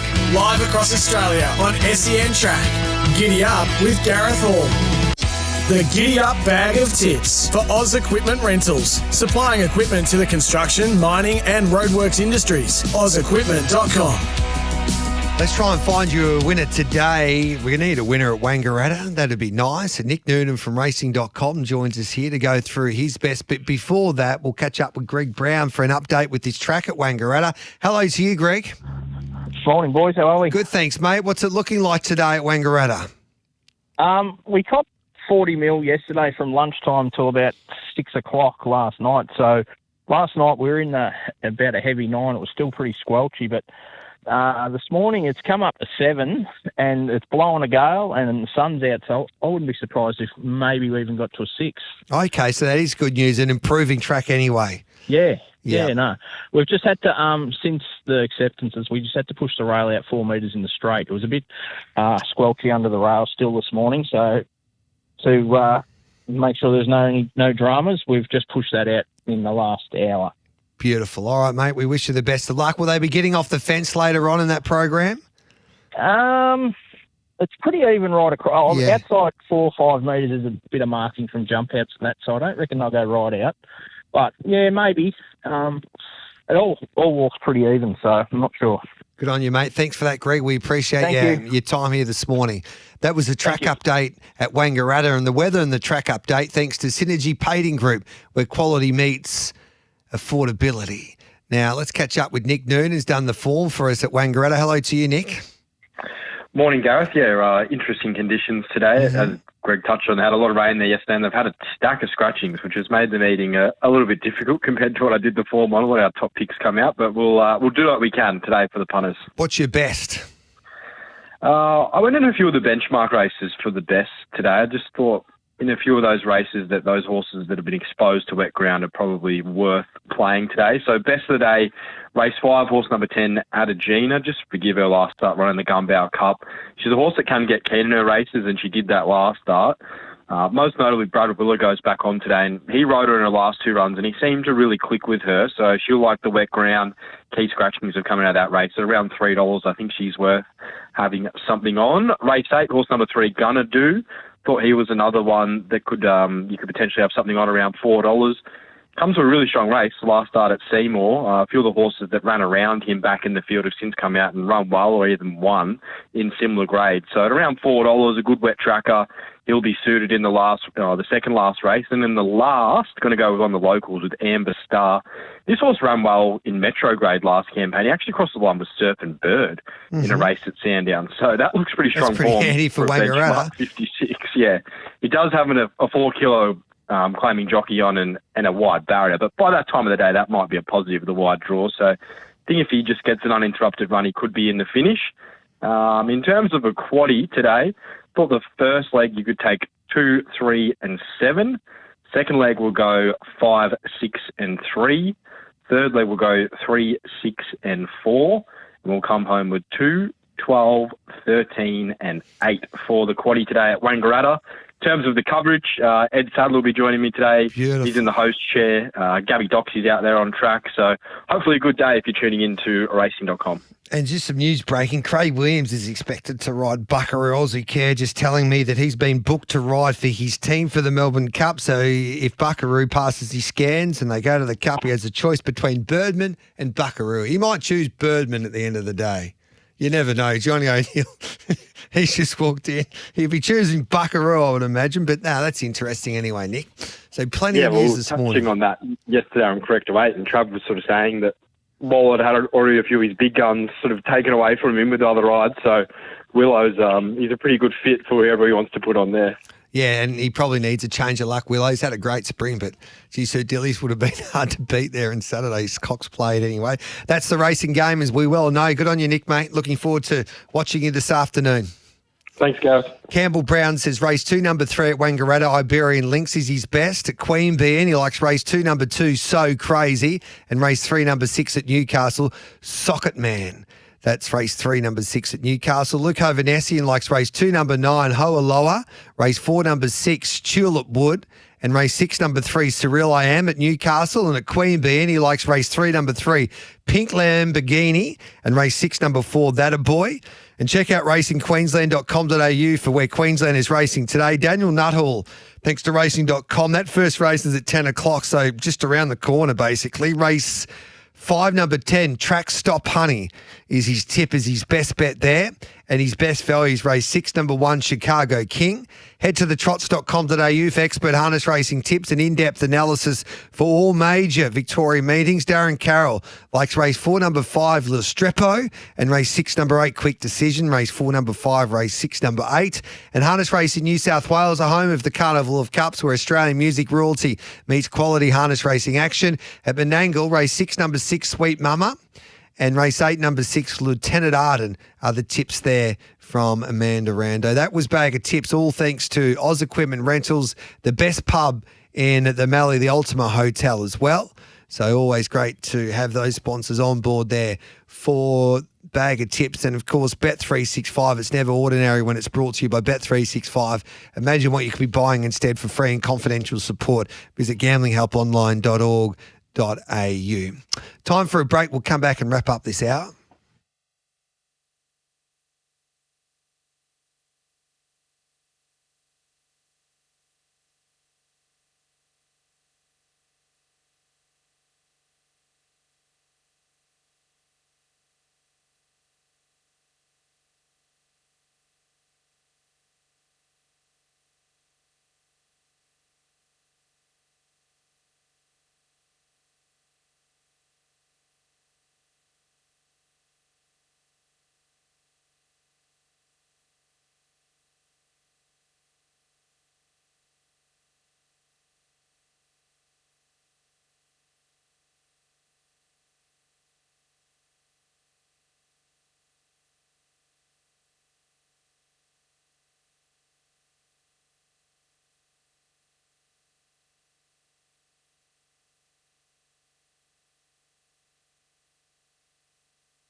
Sportsbet Peninsula Cup returns to Mornington Racecourse on Sunday the 2nd of November. Tickets just $25 at Ticketek.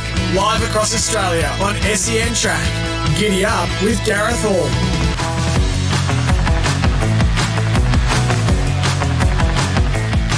Welcome back to Giddy Up. It's quickly approaching 10 o'clock, and that's when Waitley and Giddy Up will be combining once again for a Spring Monday means test. Johnny O'Neill and Wayne Hawkes. As these text messages start to fly through, I'm just looking at Wayne now. I don't think there is a bottle of Grange in that bag for Johnny. I can't see it. He might have it hiding. You never know. He might have it hiding. Will be an interesting hour to come as well. There's been plenty of news this morning. So Chris Waller confirming that Buckaroo looks like he's more likely than unlikely to go to a Melbourne Cup. So a change of mind there after having a chat to Aussie Care this morning. Craig Williams will ride. I would imagine he'll ride Buckaroo over Birdman, but he'll have the choice between those two horses. Tempton's in the paddock. Autumn Glow will go to a Sea of Falls Stakes instead of a Golden Eagle. Autumn Glow worked beautifully this morning for Chris Waller. What other news that we have today? Looks like that Via Sistine, if she pulls up okay, she'll head towards the Champion Stakes, and there'll be no Champion Stakes anyway at the moment for Lindemann. He's done his job, and most likely he'll stay in Sydney. It's 10 o'clock in news time. The means test next.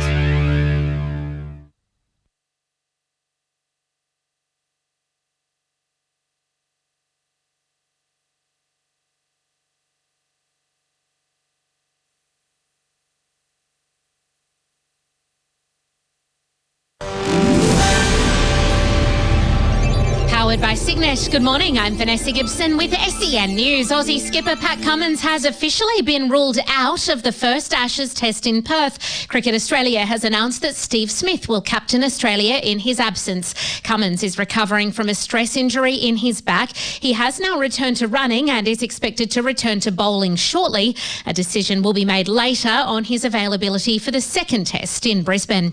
There's calls today for clearer labelling after a survey found Aussies are having trouble finding local goods. While 70% of consumers want to support local products, 40% say they don't know how to find Australian-made items, even though more than half are willing to pay more to support local. Environment Minister Tanya Plibersek has told Seven there's one easy place to start. The first thing people should do is look for the green and gold kangaroo. There's an Australian-made logo, and if you've got that Australian-made logo as a business, you've gone through all of the steps that you have to take to prove that what you're selling is actually made in Australia. Barnaby Joyce says he won't be at today's Nationals party room meeting after announcing last week he won't contest his seat at the next election. He's still weighing up his future with the Nationals over the party's position on net zero, but will sit with them in question time. And police have arrested two men over the brazen heist of crown jewels from the Louvre last week. Both are in their 30s and known to police. They're being questioned, but no charges have been laid. sen.com.au sport is next. Lando Norris has won the Mexican Grand Prix this morning. It means he takes the lead in the championship standings for the first time since April. He's now just 1 point ahead of McLaren teammate Aussie Oscar Piastri, who finished fifth. And in NFL, thanks to Unibet, gamble responsibly. Overnight winners include the Jets, Ravens and Dolphins, while the Broncos are leading the Cowboys.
Live on RSN and SEN Track. This is Giddy Up with Gareth Hall. The Monday Means Test with Wayne Hawkes and John O'Neill. When racing takes centre stage, we bring all together. Waitley and Giddy Up, SEN Track and RSN for the Spring Racing Means Test. Jared Waitley, Gareth Hall, John O'Neill and Wayne Hawkes. Gareth, hello. Hello to you, Jared. It's a lot to work with Yes. Busy hour coming your way, and good luck trying to handle these two today, Johnny O'Neill and Wayne Hawkes. Respect the categories. That's Yes. all I'll say. Yes. Respect the categories. Yes. John, welcome. Welcome to you, Jared, too. We love having you here in the studio with us. It straightens us all up for an hour or so this time of the year, which is good. So we can overcome Wayne's behaviour, disgraceful behaviour, by having you in the room. Hello, Wayne. Good morning, Jared. How are you? Good. What a weekend, eh? Yeah. Sport was the winner again, wasn't it? There's a lot here. All right, open up with the King's Gambit, Gareth. It has to be Cox Plate Day. I love the race. Every year it never disappoints, and it doesn't matter who's in it. It's got this special feel about it. There's nothing better in racing, I don't reckon anyway. Listening to that roar just past the school when these horses start to get serious in the WS Cox Plate. And once again, it didn't disappoint. Now, Via Sistina went far better last year than she did this year. But watching it live, I was more excited this year than, say, last year, because the race was over a long way out last year. But this year she had to fight. Buckaroo came at her and she was too good. McDonald lifted her over the line to win his 4th straight Cox Plate. And Chris Waller just proved what a superstar grand final trainer he is. So it was a special way, I reckon, to farewell the Valley Track as we know it today, and as we've known it for, 142 years, G? Yes, so the backdrop didn't feel like a vintage Cox Plate, but it was. It belongs in the annals. It's the race, but yeah. It belongs in the annals. All right, so that's the big issue. For Alex Scott and staff to sell your livestock and sell your home, Via Sistina wins her 2nd Cox Plate. No disrespect to you, Johnny, and I'm being genuinely serious about this, because I'd love to own Buckaroo, I'd love to train him, but it would have been Scheisenhausen if Buckaroo had won. From the point of view, and I'm being serious. No, don't look the other way. I'm being genuinely serious. The Cox Plate always has the best horse wins the Cox Plate. Very rare to go back in history and you know what, I'll say it. What did you bother running nepotism for then? What did you bother running it for then? Because it was a lesser standard than what it has been previously, and I threw a roll the dice. Beautiful. I'm not bagging Buckaroo. Let me finish. Thank you. So at the end of the day, for Via Sistina, sounded like he was. Yeah. Well, it sounded like he was to me too. Anyway, no, Via Sistina deserves to win 2 Cox Plates. If Buckaroo had won, Buckaroo is not a Cox Plate horse. He just got beaten in the nose behind the best horse in the world. He just got beaten. How is he not a Cox Plate horse? Well, you know what? So go back next year and see if he can win it. He's very angry today. No, I'm not. Ladies and gentlemen out there, he's very angry. Jared, I'm sorry. This is what happens, Jared. You see, I know you're here and controlling it, but he gets angry. No, your point is well, mate. Champion horses win the Cox Plate. She's a champion horse. And now she's done it twice. So at the end of the day, for the actual race, the best horse won the race. And as I said, I'd love to own and train Buckaroo. How much prize money's Buckaroo won? He's had a big, I'm not quite 4 sure, million, mate. 5 million? Probably. So at the end of the day, had a big campaign again. She was the right horse to win the race. Jared spoke earlier to James McDonald and asked him about his riding performances. J-Mac hasn't been riding bad. J-Mac's just been on the 10-1 shots. Put J-Mac on Antino, and J-Mac ain't winning a Cox Plate. So you have to be good enough to get on them, which he does. But then you have to be good enough to win the race, which he also does do. But J-Mac just hasn't been on the short price favourites. Every Saturday, Jared, he's riding in 10 races in Sydney. He's on the best 5 horses in 5 of the 10 races, and that hasn't quite been the case of late. So the horse it was perfect that after last year's romp, 8-length victory, record equalling, speaks just of dazzling brilliance. Then she's in a dogfight. And she wins there as well. It enhances her legacy, I think. Oh, look, I agree, Jared. And look, from our perspective, we thought we had her 3 or 4 times down the straight. I spoke to Mark Zahra after the races, and he sent me a text. He just said, I had her 3 times, John, but every time I got there, James and her found another little bit, So, I mean, she's a champion. We know that. We said it all the way through. Chris Waller's a genius. There's no doubt. You said it. She got off the plane and you said this is the best horse in the country. Yeah, and what I have to say is I heard Chris Waller say something in an interview before the race, and it was the jockeys are now there to do the job. The horses are where they need to be, and the systems that I have in place will enable them to form the best result they possibly can. And it's like talking to a footy coach when everything's in place, organised and structured. So good luck to him, I say. It's a wonderful achievement, and it's fine to get these horses. A lot of people are given very expensive horses, and I would say don't get the results that Chris Waller gets with them. So I take my hat off to him. He's done a wonderful job with her and an incredible job with Buckaroo. And, you know, we're as I said, we were very, very excited going into the race, Jared, because we thought that race at Caulfield on a really hard track just didn't suit him. Everybody wanted to jump off. I spoke to Dan O'Sullivan this morning, and Buckaroo's run his highest rating ever. Yeah. You know, so incredible. We'll come to him. Just Via Sistina and what she's done across the 2 seasons in Australia. Truly remarkable. It's Wink's type of record in a way. When it matters most, she wins. And let's be honest, she was a better horse last spring than she was this spring. But when it mattered most, she found a way to win. And in saying that, she didn't get the races run to suit this time around. She had no pride of Jenny to set some sizzling paces for her. So McDonald had to take off earlier than he had before with her, and he made sure that she was there to win that race and there were no excuses. Buckaroo's a star. He just doesn't want to go past horses. Like if Farlap was in front, he would loom up and not go past him. So that's him. Very happy to be running second to Farlap. I know, but he's one of those horses there that he's never far away, so you got to respect him, and looking forward to seeing what he can do in a Melbourne Cup. And as I said, Via, I'm glad they raced her on, and I hope we see her at Flemington now for the Champion Stakes. What's that? 10 Group 1s, 2 Cox Plates, the Queen Elizabeth, Group 1s at 1,400 through to her preferred distance. Yeah. It's an amazing record. So she's come here later in the day than most. Is if she comes here when Maccabi Diva came here, imagine the career that she has on our show. 2 Fastnet Rocks fighting it out there, who we lost a couple of months ago. So, yeah, well done to everybody involved. But she's a star, and Mr. Zhang has purchased a lot of horses for a lot of money at these broodmare sales overseas, and he hasn't got too many right, but he's definitely got Via Sistina right.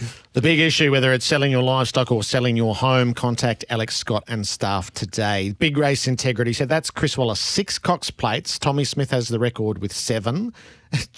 Unless Chris suddenly ups and retires, he is going to break that record over time. It's the first time a trainer had the Cornella in a Cox Plate since 1961, which speaks to his genius, which we marvel at in these moments every year. I think looking at Chris and James as a team as well, those 2 guys are going down in history. We speak about this. We spoke about it last year.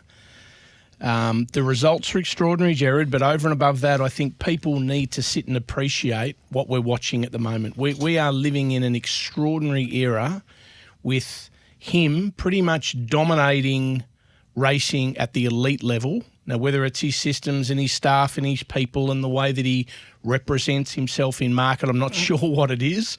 But I have to say, him and James McDonald are creating absolute history, and we need to sit and enjoy this. And you're going to have a look over the carnival over the next sort of 3 weeks, I suppose, if going into Caulfield and in Sydney. And if you have a look at all of the elite Group 1 races, he's in the mix in almost all of them. And he probably is going to win. Him, Kieran, Joe Pride, they're probably going to be the guys that take out the majority of Group 1s. Yes. Trainers are defined by their champions. That's what they're remembered for. And your dad's the great example of this. You can pick the champions along the way. So, Winks, Nature Strip, Very Elegant, Via Sistina. And Autumn Glow. So not yet. Not yet, but he's got 4 rolled gold for when he's inducted into the Hall of Fame. He's got 4 already. That's my point. Already. Yeah. So he's going to end up with a collection of champions to rival Tommy Smith, I think. I agree. Well, it is what it is, isn't it? So I mean, you know, it's a bit like when you look back in history and of the races, any race you're looking at. Sometimes you keep going past the obvious, don't you? But the difference, I suppose, today compared to yesteryear is these imports coming in. and you're getting a lot of tried horses. That's probably the real difference between if you're comparing Tommy Smith to Chris Waller, that Tommy wasn't getting a stack of imports. I mean, Chris's Quinella, the Cox Plate with 2 horses he didn't have from day one, and that's not putting anything against Chris, don't get me wrong. But with all these big imports coming in and tried horses, it's a different regime today, and it's a bit like I like comparing Coles to Woolworth with Peter Volandis and Racing Victoria. The small little shopper, the small little milk bar, Melbourne terminology, the small milk bar, it's very hard now. The bigger boys are getting bigger and the smaller people are getting smaller. It's as simple as that. So they are going to dominate because the smaller guy goes to races with 1 or 2 chances. Yeah. Mate, they had 2 dozen runners last Saturday. How's he going rolling into the autumn with these horses? He's got Autumn Boy, he's got Aliana, and he's got Autumn Glow to come back next year too. Now, if those 3 step up the way that he continues to talk about them, he's going to be able to fill the void of a Via Sistina and these type of horses, which is also incredible. Like, a lot of trainers have had great horses. I don't know where they're in that path. Well, we'll wait and see. No. I mean, everyone wanted to jump off Autumn Boy. He won that Caulfield Guineas pretty easy. He's a very good horse. You were nearly right, Johnny. Cox Plate market with Bet365 for 2026. Sir Delius at $5. Autumn Glow $6 already. And then you've got. Hang on. We don't even know whether Sir Delius is allowed to run in Victoria. Yeah, I know. He's the favourite with Bet365. Autumn Glow currently barred. Autumn Glow will start favourite in next year's Cox Plate if she is sound. Oh. She'll start favourite in the Cox Plate. All right, Jared hates early betting. You know that, Gareth. You raised it, yeah. But that's a disgraceful market. Yeah, it is. Disgraceful market. Yeah. That should be start at double. Yeah. 12 months out. Anyway, I don't want to get waylaid. No. The pressure index, I feel like it was James McDonald. He hadn't been winning to the magnitude that he's used to. He'd drawn criticism in various different circles of choosing the wrong horse, although I'm never sure that they're his choice. And he got potted from overseas for a moderate stare. Came to the Valley, rode too early and rode the perfect Cox Plate. Yeah. The perfect Cox Plate. I don't think he's riding bad. He's just hasn't been on the right horses at the right time. He's under pressure because he's riding a lot of favourites. Like, if you want to be critical of McDonald of late, he probably hasn't had the winners on the board, as you pointed out, Jared. So I think he's going okay. He proved that once again on the big stage. He made that right move at the right time with Via Sistina. And it was a great ride too by Mark Sarah, because he made sure that Via Sistina got in front of him, because Buckaroo couldn't have taken off like they did there on Saturday. He needed to follow Via Sistina everywhere she went. So, McDonald rode superbly there on Saturday. He'd be hard to beat at Randwick on Saturday with Autumn Glow and Lady Shenandoah. And look out in a Melbourne Cup with May Dart, Jared. He's still 40 to 60 points in front of the World Championship. Yeah. He's going to be the World Champion for the 3rd year running. So, it's like Stephen Smith. You can't make 100 every time you bat. Wonderful player, he is. And I think James is clearly the best jockey in the world. Clearly. And every time people doubt him, he sits down and he does this. And you watch what he does over the carnival. All right. The unanswerable question is, will John O'Neill ever win a Group 1 again? Yeah, that's... Buckaroo, that's a bit harsh. Jimmy Star, Valiant King. You just keep running the placings. They're all going super. I know. We were talking, Ozzy and I were having a chat last night about it, like that whole Buckaroo, like for 1400 Group 1 first up in the Memsey, he flashes home and runs 3rd. He runs 2nd behind Sir Delius when Blake took off 45 minutes early because he needed to go to the toilet. So if he had waited a little bit, probably would have won.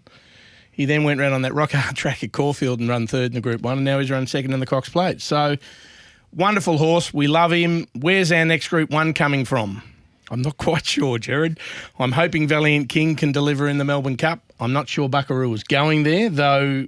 What do you mean he's not going there? Gareth tells me, he is. No, he's getting scanned today. Yes. And Ozzy if he passes, you're telling him he'll run? Is that what you're saying? Wow. That's what Chris told me. Okay. More likely than unlikely. And you don't want to go there. One thing I'll say, do you want to go there, whatever Johnny? Chris Waller wants to do, we'll be doing. Do you want to go there? I'm never questioning anything. Do you want to go there? I would love to go to the Melbourne Cup. Well, he didn't get a chance last year. You put Joe on. You got Craig Williams on. Where is Joe? Joe's riding in the Melbourne Cup. Land Legend. Land Legend. Is he coming back? He's coming back, Joe. Jared, he's coming back. Yep. That's all right. The Land Legends are right. So let's hope, Jared. Let's hope. Out the back let's hope that we can find one somewhere. Conveniently, I can tell you what it'll be. Like a Lucy is the only horse that I have not gone in with Aussie in the last...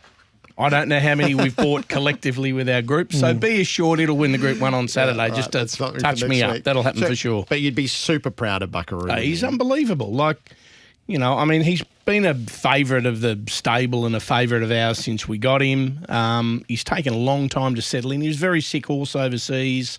Took a bit of time to come good, and now you're seeing the best of him. So, isn't there a stack of bridesmaids though? What was the Perth? Haylist? Haylist was one. Waikika my horse ran four. No, but he ran. Hang on, no. I love Waikika. What a great name! He had 4 Group 1 seconds to Mahogany. Yeah, Mahogany's not around. Mukau wins 4 Group 1s. I mean, so many bridesmaids, and they're not dogs. They're not trying. They're just poor buggers are running into. Yeah. It's probably like standing on Patrick Dangerfield thinking, I'm not getting 3 votes here every week. It's the same principle, isn't it? He's worthy of his place in a Melbourne Cup. Of course he is. It is interesting that so Chris had told you the story, Gareth, of just how exhausted he was after last year's Melbourne Cup. And he wasn't going to go to the Melbourne Cup, but he explained this morning that he was watching the Melbourne Cup at 5 a.m. this morning. So was Aussie, and then they got on the phone, and Aussie said, well, he had no luck last year. What do we do? Let's have another crack. Do you think that he would be better off this year? Can you get him to a Melbourne Cup? And Chris says, yeah, let's go. Basically. So all I know is he's carried 59 in a weight for age race and been beaten a nose behind the best horse potentially in the world. What weight from a staying perspective? He's got 57. 57. Right, so he's got 57. It's a good horse's weight. So he drops a couple of kilos. He's a good horse and he's got a good horse's weight. I will say that the form traditionally out of the Cox Plate is really good going into the Cup. It's a fair gallop last Saturday for the Melbourne Cup, wasn't it? Yeah. So, look, the only thing I would say, he's run 1,400, 1,800, 2,000, 2,000, whereas last year he had a run in the Caulfield Cup leading in the 2,400. So he'll have fresher legs, no doubt. Chris has looked after him this way through, so maybe from a fitness level he thinks he can do it. Do you know quickly your other great thing too? 32 mil of rain at Flemington in the last 24 hours. He loves it. Liam O'Keefe is just loving life because getting an inch and a bit a week before Derby Day is just going to set it up beautifully for. It's the only horse I know. He just eats meat. He just loves the mud pies. He gets down there and digs them out. Won't be wet, but there's going to be some give in the track. Which is what we want. Perfect. And nepotism? Everything was good. He probably just should have sat a bit longer. He probably just should have waited for J-Mac to come up and around him. He certainly gave J-Mac a bit of the card home and was nearly hitting the front at the top of the straight. He certainly wouldn't have won, but he should have run closer. But he just wasn't good enough mentally. He wasn't strong enough against him. It's interesting with that because he's obviously a very, very talented horse. And if you have a look at the run that he put in against Observer, and then Observer's gone on to run in the Vars, there's probably not too much between those from the Guineas, right? So I would have thought it's interesting the mental capacity of some of those younger horses against the champs. It's always a challenge, isn't it? Yep. Some adapt, most probably don't. Yeah, stop sucking up to Wayne Ellis. What do you mean? Spring Racing Means Test, John O'Neill, Wayne Hawkes, Gareth Hall, Jared I wouldn't have run it there. SEN Track and I would have run Buckaroo in the RSM. Caulfield Cup. We have the debate, the stewards room, the beaten favourite, but stay for the something for the battlers because last week, Johnny not only gave us a horse that won once, it won twice. The Spring Racing Means Test.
Sportsbet Peninsula Cup returns to Mornington Racecourse on Sunday the 2nd of November. Tickets just $25 at Ticketek.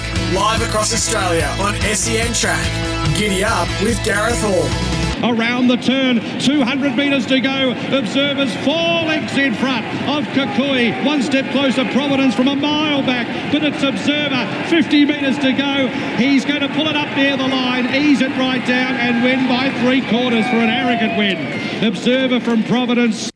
Dominant Observer, going to be a short price favourite in Saturday's Victoria Derby. The debate is the 3-year-old stayers. We saw Observer, who was the horse to follow out of the Caulfield Guineas with an eye toward the Derby, and the Spring Championship Stakes, which was a splendid race in Sydney. What did we make of Observer? It's a sit and steer, stand and cheer in the Derby. It is a freak. It's a very, very nice horse. We all saw it had absolutely no luck at all in the Guineas and just won with the authority. The form out of this race leading into the Derby is always incredible. And, sure, it's going to be short, but don't be trying to dance around because it'll just be winning. And I think Beast Mode will be on it, won't he? Zara will be riding it, so he's dangerous this time of the year. I agree with you, but I wouldn't be backing him just yet. I would wait until the barriers come out. Because if he draws barrier 27...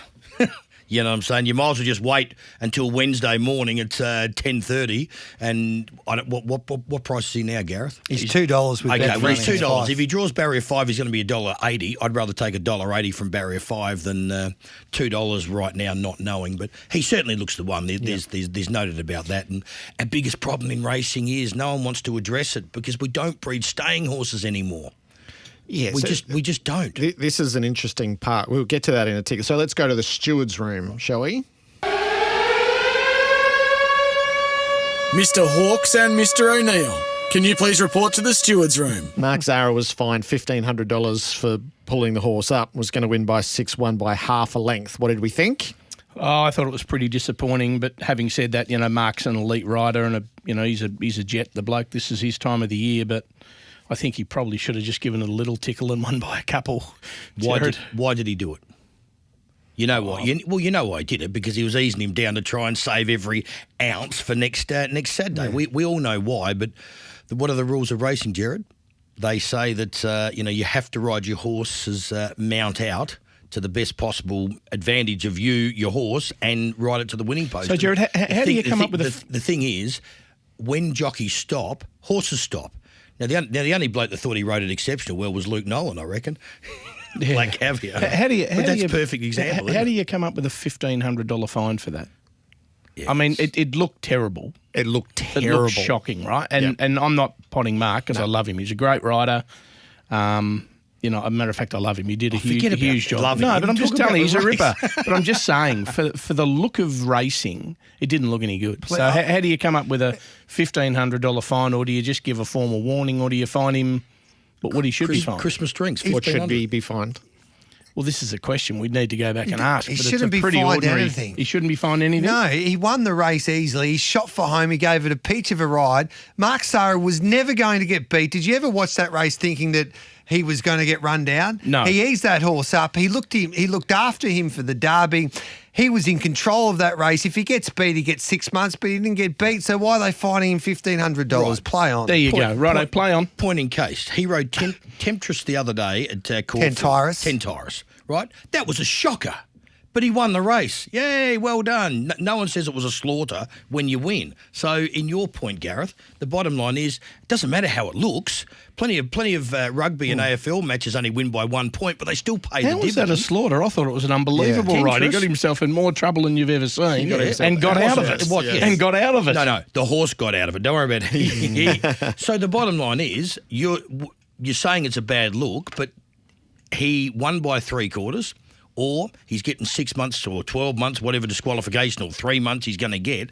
That was the difference. I reckon if he had his time over again, he would have said, just let it coast to the line. And you know what it was? Shane Dye used to do that yesteryear or every week, didn't he? He loved sitting up the last 50 to make it look good. So it was a spectacle at Moonee Valley. An observer might walk in at Flemington. The real race was in Sydney. The 3-year-old stayers here at the end of the Spring Champion.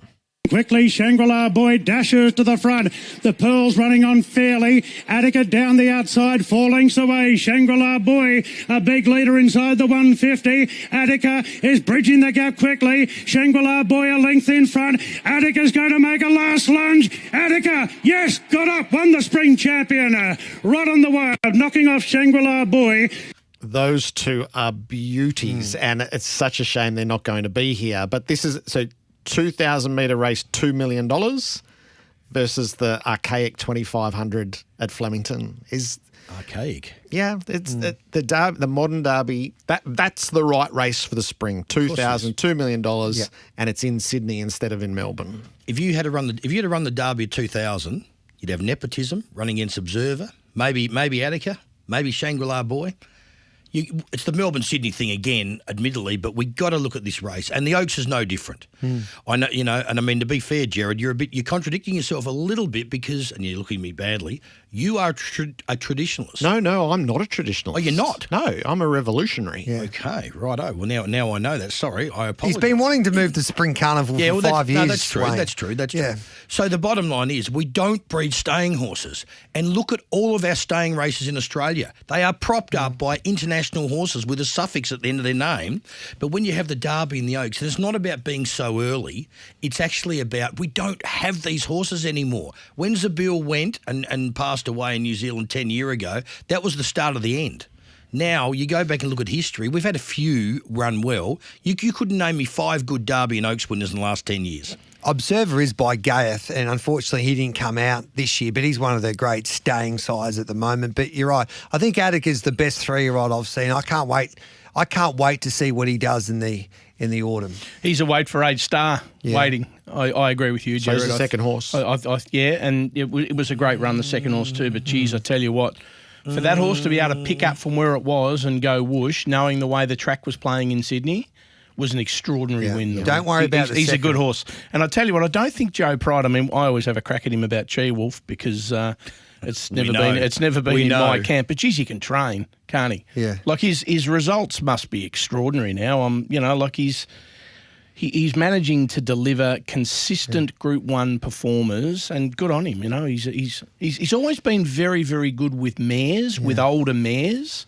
So people that had fillies that weren't, performing at the elite level used to give them to him, and he could get a great result with them. But he's an incredible trainer. Forget about the second horse. Just jot Attica down in your black book, G. The debate for country racing is as real as it gets this spring. For tickets and more info, visit countryracing.com.au. Let's check in with the newsroom here. Try McCafe's new blend today with Vanessa.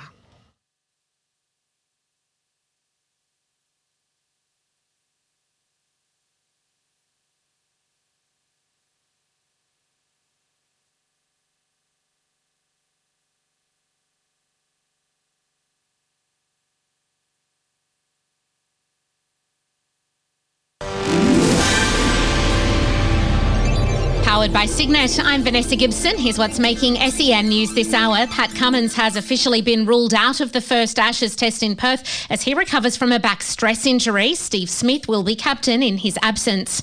The Environment Minister has rejected a proposal from the opposition to split its environmental reforms into 2 parts so approvals can be streamlined. Tens of thousands of properties remain without power in Brisbane and Melbourne after severe thunderstorms, and police in France are continuing to question 2 men arrested over last week's massive heist at the Louvre. SEN Sport is next. Lando Norris has won the Mexican Grand Prix this morning. It means he takes the lead in the championship standings for the first time since April. He's now just 1 point ahead of McLaren teammate Aussie Oscar Piastri, who finished 5th. And in NFL, thanks to Unibet, gamble responsibly. Overnight winners include the Jets, Ravens and Dolphins, while the Broncos are leading the Cowboys.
Sportsbet Peninsula Cup returns to Mornington Racecourse on Sunday the 2nd of November. Tickets just $25 at Ticketek. Live across Australia on SEN Track. Giddy up with Gareth Hall.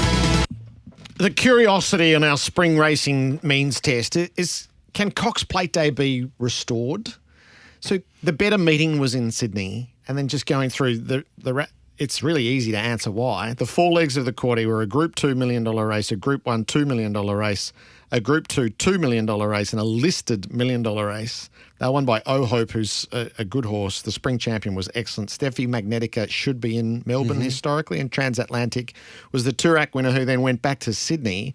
Whilst at Moonee Valley, we had the Crystal Mile Group 2 $400,000, the McEwen Group 2 $300,000, the Vars Group 2 $400,000, the Cox Plate the $6 million Classic. So Cox Plate Day at its best was a 2-year-old, the Manicato and the Cox Plate, the Moonee Valley Cup, the Waterford Crystal Mile, which used to be a good race, and the Vars. And now we're going with only 2 of them. It's lost its place horrendously. And I think that's what Race Victoria, they'll talk with Moonee Valley and the other clubs as well to see what they can do to work out how they do fight back in a way with some of these races towards the back end of the spring. And it's difficult to find out a solution if they're not going to work together and they're going to keep their same races at each club. But still, if I went to a pub anywhere in the country on the weekend and I said you can go to one race meeting, the Valley for Cox Plate Day or Randwick for that meeting, 99% of people would say Moonee Valley. Yeah, but isn't that all the more reason to try to restore the day? But what do they do? How do you restore it, though? Yeah. Well, you put the Manicato back there. You put the Moonee Valley Cup back there. You find a way to make the mile work. You put the 2-year-old back in. You go back to what used to work on Cox Plate Day. The Manicato will have that would be a McEwen field. You get Lady Shenandoah there for the Manicato because of the Everest time slot. Yeah, but that's just loser's limp, Gareth. Yeah, but you want a Group 1 field or a Group 2 field for your Group 1 race. If you have it there on Cox Plate Day, unless they change the Everest, you can't get a proper Group 1 field, and that's just reality, That's what the Oakley Plate is in the autumn. It's a Group 2 race now that's got a G1 next to it. I'm with you, Jared. I think you need to put the best races on. You've got to. You have to schedule it appropriately, and to be honest, the Cox Plate is one of the world's best 2,000 metre Group 1 weight for age races, and we need to showcase the 2-year-old race for sure. I agree, 100%. Used to be a... No, it was a restricted race. It was the William Inglis race. No, but before that it wasn't. It was a listed race because I won it years ago with a horse with Freedies. Flavour won it. So I think we need to put the best races on the best days to attract the right people and to be the right horses. And to be quite honest, the prize money needs to change. We were, and don't get me wrong when I say this, I mean, the second prize money in the Cox Plate was extraordinary. It was fantastic. Where's Via? Where's Treasure of the Moment? Where was Sir Delius? They're the best horses in the country, guys. They were here in Melbourne. No, they weren't all here. Pride of Jenny, Cheerwolf, no, Mr. those other ones, Fangirl, they weren't here. What are the best ones? Didn't the best ones potentially race? No, we had half a Cox Plate. If we're really honest about it, we had half a Cox Plate field and the other half ran in Sydney. But the best best 3 horses, Sir Delius didn't run. They're all potentially going to run in the Cox Plate. I reckon it's making a shift back to Melbourne. You're staying in Sydney, and I'm telling you what we are doing. We are staying for the prize money. There's no doubt about that. The sprinting rakes get hurt when it comes to the Melbourne Spring because they all stay in Sydney. For the Everest. If you move the Manicato to that Cox Plate Day, is Jimmy coming for that? He's staying in Melbourne for the he wouldn't Sydney run for the boarding. I mean, we wouldn't run at Moonee Valley because of the way the track has traditionally raced. The point that Jared makes, though, I think, is that we need to get to the stage where better quality races are on the main days if you want to make them into historic events. Yeah, I don't agree that there aren't enough good horses. If you put the pool together of horses that we have at the moment, it's strong. Yeah, but we're splitting it 60-40, 60% Sydney, 40% This is not Coles Woolworths. That's right. This is CUB and Tillies. You have to recognise what's happening and then work out what to do about it. So we put our Cox Plate to be worth $10 million. He then turns around with the King Charles and says, make it 15. You can't become a legend in the King Charles. That's what you're trading on. But Yeah, but you want to be a legend? Okay, You can't do that in the King I Charles. don't give a stuff about being a legend. I just want to win a race, and I'm being serious. I don't care that Chautauqua was champion sprinter. That has no meaning for me, myself, for the owners maybe, but it doesn't for the punter. It does for you if you're a traditionalist, but for me personally, I'm not doing it for the legacy of the horse. I'm doing it to try and win a race, and I understand. Caulfield Guineas onwards, every good horse was in Melbourne for 5 weeks, and every jockey was in Melbourne. Didn't matter. C months back in the day, gee, boss, they were Queenslanders. They were down. Yeah. It is, you know what I mean? It's never going to be the same because Uncle Peter said, I'm opening up my pockets, and he's got 350 to 500 million in the bank. We've got 150 million. We can't afford to do it. Gee, can you become a legend winning at Everest? Yeah. Yeah. Absolutely you can. So he has been able to change the mindsets there in, 9 years? Yep. All right. Yes. Oh, no. Coming up next.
Sportsbet Peninsula Cup returns to Mornington Racecourse on Sunday the 2nd of November. Tickets just $25 at Ticketek. Live across Australia on SEN Track. Giddy up with Gareth Hall. Oh no, see you walking around like it's a funeral. Righto, great men quiver when we get to this moment. What have you got, John O'Neill? Oh no! It was like a looting session or something. It was like So those explain it for the people that were- riots in LA, or like I was watching it on the TV, and it was like they've just run on the track. All the people there, and they're stealing the railings. And as you and I were discussing earlier, Hawksy, those pot plants are $4 on sale in Bunnings. Like, what was going on there? How would you have been getting on the train with a 3.5 metre railing hanging over your neck, sticking out the window? It's quite a walk to the station too. What's going on Yeah, there? on Puckle Street. The yep. streets of Moonee Ponds have been strewn with stuff. Adam that Lennon would have people been having a took heart and went, attack. Nah, You mention- tosses Imagine you got 4 metres of running rail, right? And you just look down Uber. There's Uber, Uber X, Uber Black. You just need the station wagon to put the bugger in the boot, didn't you? I mean, did they steal the letters of Legendary? Yes, they did. Yes, They saw that. yes. Oh, when I left, yeah, it So was got the E. There's an L. Yeah. Someone's just got a random E. Yeah, What's yeah, that? yeah. Oh, that's part of the in the members. There was the wall there, and it was octagonal was in the Cerise, and he was octagonal. The O was gone. Every letter of Winks' years were gone. It was genuinely like looting. My wife said, didn't take the paintings off the walls, did they? My wife said, don't about nepotism. She said, get out the front and come and have a look. I went out the front. I thought I'll grab an Asahi and I'll just stand here and watch. I watched for 15 minutes. So that was my own and my yes, because I couldn't believe it was so much fun. Did they try to steal the gates? The front gate, the dual wrought iron front gates, a heap of boys were trying to unbolt it. Like, where the hell were you going to go with the one that was 10 foot high and 10 foot wide, weighing 250 kilos? And then old mate got on top of the winning post, and then everyone just started cheering, and we thought he's going to do something crazy, like a backflip off, but he didn't. He reneged. But I reckon the best one was Jason Richardson, Channel 7. He said, you know what the silly part is? I said, what's that? He said, the people that got their own pre-training and their own farms, he said, they were mad. I said, what do you mean? He said, they should have got 40 of their own staff to come in and pinch 500 metres of running rail. Correct. That stuff's worth a fortune, the running rail. Good Lord. So funny. But you know what? It was good that everyone got to go on the track and stomp around the track and everything like that. It's and you know classic what? unintended consequence. Did we do this for the MCG where they bottled part of the turf? I reckon they might have back in the day. I reckon they should do that, and they should bottle some of the. Well, that's okay. You can strategically organise that. You don't have to go in with your own shovel. Fancy him getting into the races beforehand. I'm just checking through your bag. What's that? I've got a shovel over my shoulder. What for? Did you see yesterday online the Mountain Yard used $999 was on one of the sale sites. Anyway, it was good. Yes. Yes! Yes! Yes! Who's got a yes? So focused on the carnival races coming up. Stick with Ma and stick with Mr. Waller. Stick with Zara and stick with James McDonald, and you'll have plenty of money in your pockets at the end. Gee, you they haven't are on mentioned fire. them. You haven't mentioned them. Those four are on fire. They are in beast mode. Get ready. I didn't know if this was a yes or oh no, but Maureen Haggis and James McDonald, Zach Purton, what great theatre and fun, and they played that game beautifully, and it's great for racing to have some characters having strong opinions, G. Nice. All right, we better take a break because something for the battlers is critical at this time of year and has already paid its way.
Sportsbet Peninsula Cup returns to Mornington Racecourse on Sunday the 2nd of November. Tickets just $25 at Ticketek. Live across Australia on SEN Track. Giddy up with Gareth Hall. On Wednesday at Eagle Farm, number 2 in race 5, Mr. Buster. Mr. Buster, he shot clear, and the favourite is home and hosed. Mr. Buster was a soft win. Mr. Buster on the outside, getting the better of Cavalryman. He's run a game race. Mr. Buster had the better run, and Mr. Buster too good. He won Wednesday and Saturday. This is the idea of something for the battlers. That's a new trick for you. Wins twice in a week. That's our new Salute trick. to you, John O'Neill. Well done. Doesn't count, $1.40. What do you mean? Well, it wasn't $1.40 when I tipped it. It was $3. It was $3. One all up the other. Yeah, no, it was quite All right, something for the battlers. I've got a nice written tycoon mare that will run Saturday in Sydney called Editing. Very, very nice horse. Be very hard to beat. And the great Ethan Brown will be riding. Of course, Jimmy Starr's running against Briasa. I didn't see any Bottle of Grange turn up here from Mr. Hawkes. It was supposed to. That hasn't happened. Just to let everybody know, making it quite clear, there's no Grange. All right, Editing, Sydney, Saturday. Wayne? Iberian Links race 2 today at Wangaratta. Yeah. Iberian Links. $2.20. That'll Is do it? us. That's all right. Well, it's got to handle the heavy track. It's untried on a heavy. But if it likes the heavy, it'll win. I've got one for you. Have you? Pride of Jenny and the Empire Rose to lead all the way. Oh, Please. Please, who's going to beat her? Like a Lucy. What is happening here? Fangirl. Is Fangirl not going there? Yeah, she's going there's there. a bit of rain coming, isn't there? She'll beat No, it's Fangirl. Is there rain? No, Gareth's rule is that Fangirl doesn't win when Pride of Jenny's in the race. Correct. Gareth. Yep. No, it's Have a not look at the bloke. it's Have a look not- at him. It's That's not a something for the rule. It's battlers. facts. It's fact. I'm going to leave the three of you to it. Thank you, Kieran. On Waitley, Robert Craddock coming up. More of this on RSN and SEN Track, the spring racing means tests.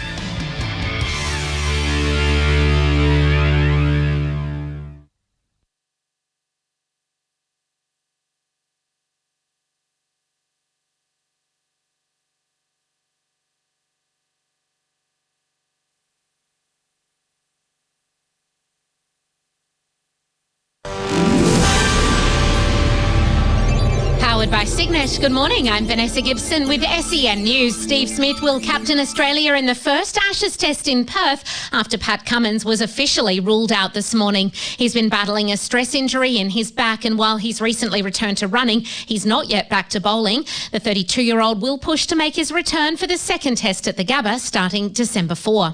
Labor has rejected a proposal from the opposition to split its planned environmental reforms. Susan Lee has written to the Prime Minister saying it makes sense to split the law reform into two parts so that changes to streamline the approvals process can sail through Parliament. Environment Minister Murray Watts told Sky News that's not an option. Susan Lee is in danger of putting her own leadership ahead of the environment and ahead of business. We can't split the bill. We need to do both, and we need to get on with it. Tens of thousands of properties remain without power after severe thunderstorms hit Brisbane and Melbourne yesterday. It was Melbourne's wettest day in over a year, while southeast Queensland was also hit with hail. More storms are forecast there today, but they're not expected to be as severe. Police in France are continuing to question two men aged in their 30s over the theft of crown jewels from the Louvre last week. It's believed one was at the airport about to fly to Algeria when he was arrested. No charges have yet been laid, and police are still searching for more suspects. And Jamaica is on high alert as Hurricane Melissa barrels towards the Caribbean, set to become a Category 5 system. sen.com.au sport is next. Lando Norris is the new championship leader in the Formula One standings after taking up the Mexican Grand Prix this morning from pole. He now leads McLaren teammate Oscar Piastri by just 1 point overall with 4 races remaining. And in NFL, thanks to Unibet, gamble responsibly. Winners this morning include the Broncos over the Cowboys, the Colts over the Titans, and the Buccaneers against the Saints.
Sportsbet Peninsula Cup returns to Mornington Racecourse on Sunday the 2nd of November. Tickets just $25 at Ticketek. Live across Australia on SEN Track. Giddy up with Gareth Hall. Welcome back to Giddy Up. This is the Monday Means Test on a Monday morning, 4 minutes past 11. Hi, Gareth. I think the performance of the week would go to Johnny O'Neill for his tip of Mr. Buster on Wednesday and then backing up on Saturday at Doomben. Had a good fill-up thanks to Johnny. That's from Brad. Good on you, Brad. Performance of the week is clearly old mate Blogsy, worth every cent of whatever is coming his way. Bloke has no off switch. He's been sensational, the racing blogger. Oh, yeah, the blog. He's been on fire. I did see him. Yeah, he's all right. Simply sensational. Gated tipping Von Hawk. We read that one out before. It was a good win, that. Great ride, Ethan Brown. Great ride, Ethan Brown. My sensational moment of the weekend was race 1 at Yarra Valley, thanks to Michael Kent, the younger. He tipped us into Empire Song. It came rocketing home. Yep, he's junior. No more to me. He's a big swinger to me now. That's from one of our listeners. How has Charmstone... surely not all right there with Charmstone. It was disappointing in the McEwen. Yeah, it was disappointing. Yeah. Yeah. Performance of the week goes to Craig Williams after the first race, walking up to a young bloke and giving him his goggles and got a photo with him and his dad. Well done, mates. Morning, Gareth. I was wondering if there was any splashback on Ben Mellum's ride on Vestas. Wasn't given much hope. That's from Paul. He missed the kick, Vestas. It always goes back. Yeah. It's hard there. Yeah, I don't think that was his fault. Hi, Gareth. Is there a date or time the general public can visit or see the internationals work before the Cup? I think you just got to go to wherever. You get there nice and early and you can watch them. You can go down and there's a viewing platform. Daylight hours. Daylight, and there's a viewing platform that you can walk around the side and get up. So you can't actually get into the area where the horses are, but you can have a look at the viewing platform and have a good sort of squiz, and then probably they go out onto the track. You can sit up in the grandstand and watch them work. In all seriousness, that running road would have been great donation to a country track in need of an upgrade. That's from Luke from Wagga. Yeah, but the thing is, though, hang on.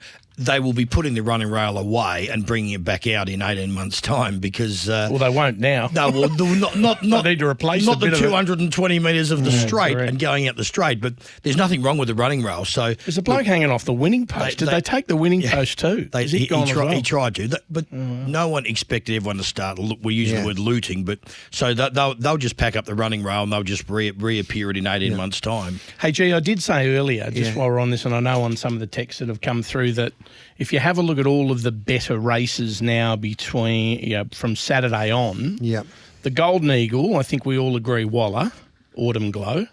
Yeah. This is my Waller and Mar scenario. The Victoria Derby, I think Observer will win, which is Mar. Mm-hmm. The Empire Rose, we have Fangirl, Like a Lucy, both at the top of the market, which are Waller, and we have Pride of Jenny, your tip, which is Mar. We then go to the Coolmore. We have Bewacked, which is, or Bewacked, however you want to pronounce it, which is Waller, which I think can win. Tentris is obviously another one of Godolphin's, but it's Freedman's.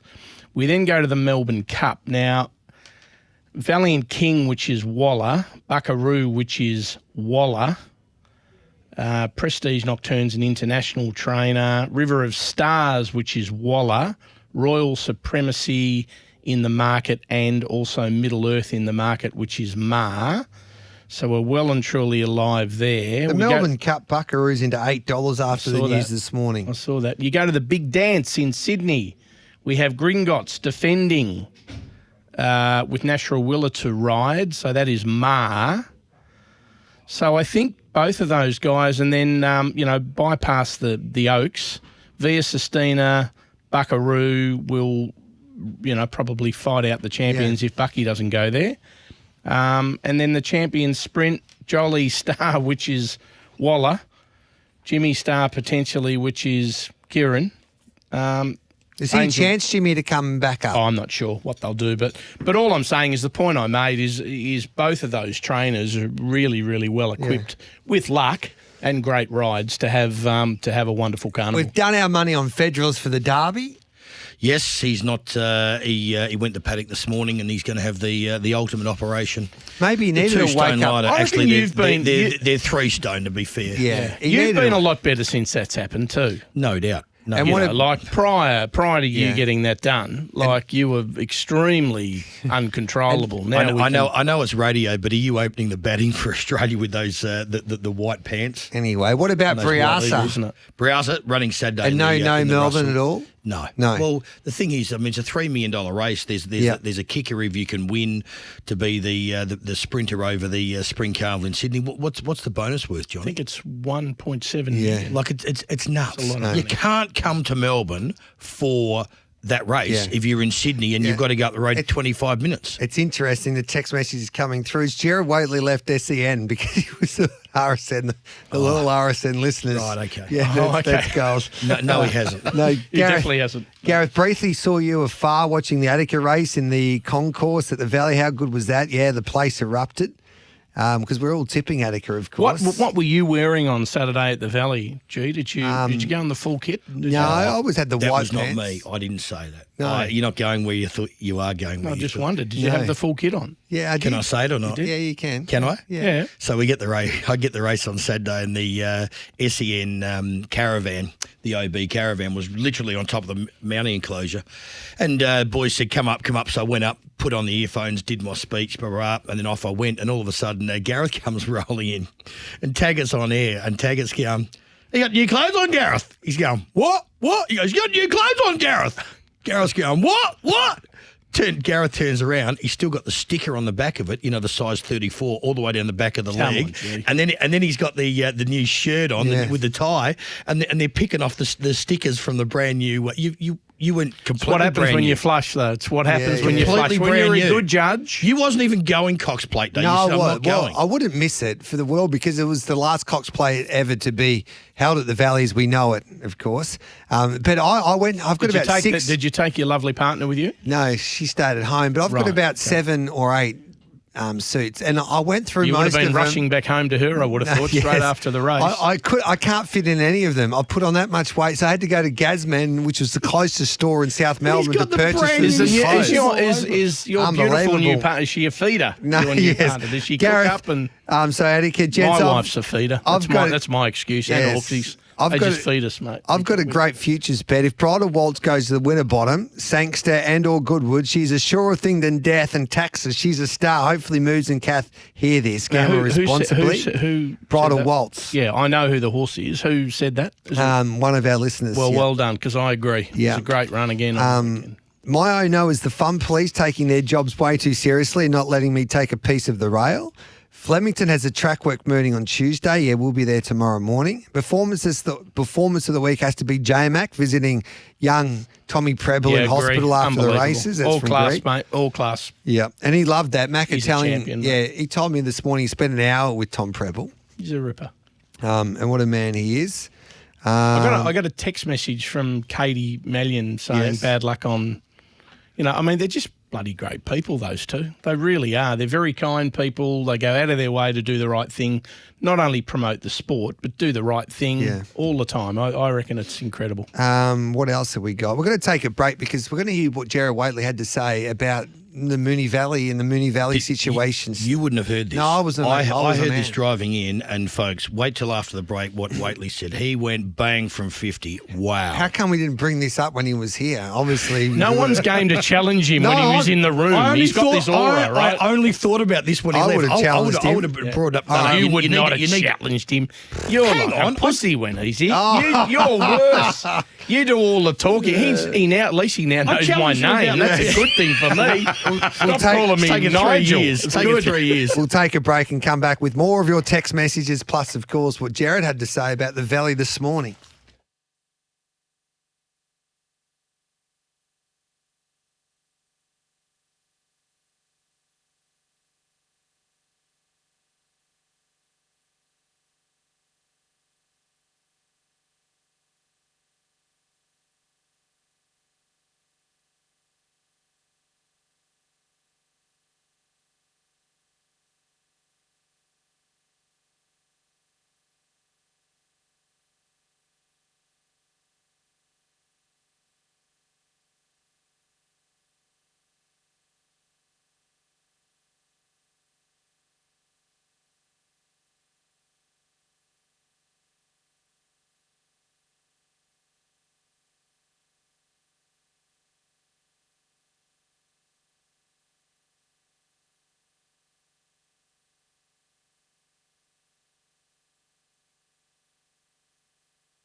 Sportsbet Peninsula Cup returns to Mornington Racecourse on Sunday the 2nd of November. Tickets just $25 at Ticketek. Live across Australia on SEN Track. Giddy up with Gareth Hall. What they're doing at Moonee Valley, ripping up the track, is complete sporting madness. They're making a fortune, and it's a decision that is pure genius in the boardroom and on balance sheets. But it is historic vandalism from a racing perspective. Of all the things that can't be done in Victorian racing because of tradition, we are dismantling the theatre that has provided the greatest drama the sport ever saw in this state. Everyone's trying to be positive because billions of dollars are being made and the worst comparisons are being made, like ground rationalisation from the VFL days to now. But that's not it. If that was true, Moonee Valley racing would have moved permanently to Flemington. Or whenever they renovate and rejuvenate a major sporting venue, it invariably is better. And that would be fine if they were rebuilding the grandstand, but not the track. This is redevelopment that sacrifices racing at the altar of commerce. When you watch the replays of these unforgettable Cox Plates, how can you discount that the epic nature of these races owes to the track itself? The saucer, the short straights, the constant turns, the trigger to go at the school, the lurching and crabbing and slingshotting off the bend, and the short and desperate run for home over 173 metres. That's how we got Bone Crusher and our Waverley Star. It's why Kingston Town couldn't win but still did. That's why Saintly and Falonte and Juggler and all our mob are frozen together in history. It gave us the Winx Blitz, the cannonball run of Sunline and the rumbling earth under might and power. For all the talk of the amphitheatre and the roar of the crowd and the adrenaline-charged thrill, what seems to have not been asked is, what if it's the track? Of course it's the track. There's 105 years of evidence to tell you it's the track. Yet that's been ripped up and reconfigured, as if everything will be fine when the straight is near twice as long. It breaks my heart what they're doing at Moonee Valley. Not only messing with perfection, but ruining it. The Cox Plate will never be the same. Hopefully it's still great. I imagine it still crowns champions and creates legends. I love a new stadium more than most. I'm sure the grandstand will be spectacular. But the spectacle, and that's what Saturday was, the spectacle will never be the same. What if we just sacrifice the greatest theatre in sport to build inner city apartments? We paved paradise and put up a parking lot. That's what I feel this Monday. I'll never speak of it again. But when they tell me we can't change the dates of Victorian racing because it's how things have always been done, you'll forgive me if I just roll my eyes. So that was Gerard Whateley at the start of his show this morning. I guess That's why he's one of the best. Right? But Clearly, in saying that, I guess we don't know what it's like because until you experience in 2027. I think that's when everybody can have an opinion whether it's worked or not. I think you're right, but you're wrong, and hear me out. But Gerard doesn't know. No, hang on.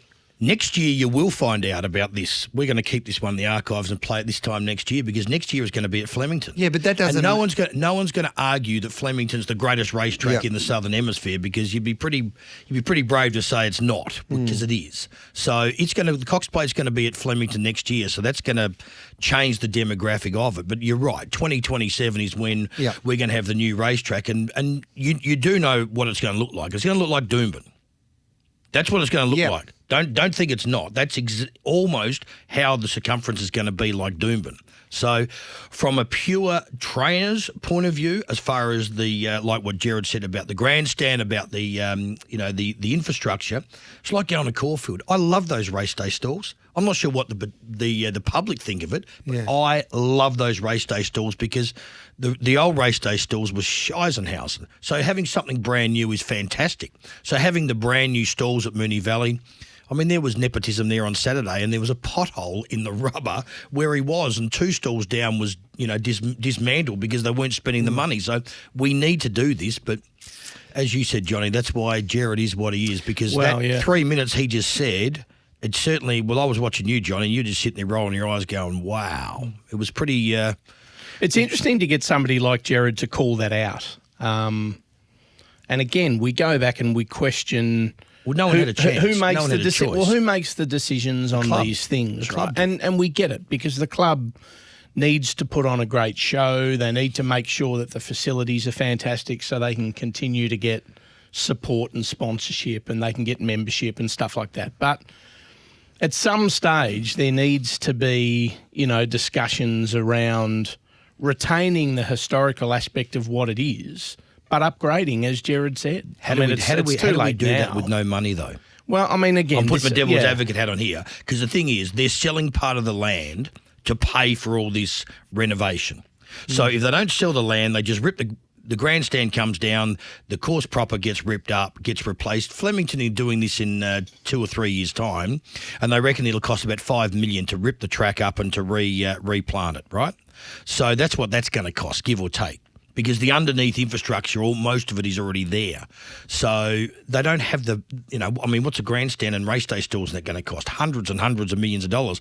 The industry doesn't have it. So they've had to have sold part of the property to actually kick us on for the next 50 years because we won't be here in 100 years' time. I mean, we're personally not going to be here ourselves, but I couldn't see racing. Racing's not going to be how it is today in many, many years to come because if you look at overseas trends, racing's not going to be how it is. So maybe now if they do get that money from the land that they sell, they can maybe make it a $15 million Cox Plate and fight against what's happening in Sydney. I don't know. That's a decision for people who are higher up than us. But at the end of the day, it is sad to see what we've known for so long, what the Cox Plate is all about at that famous Moonee Valley track.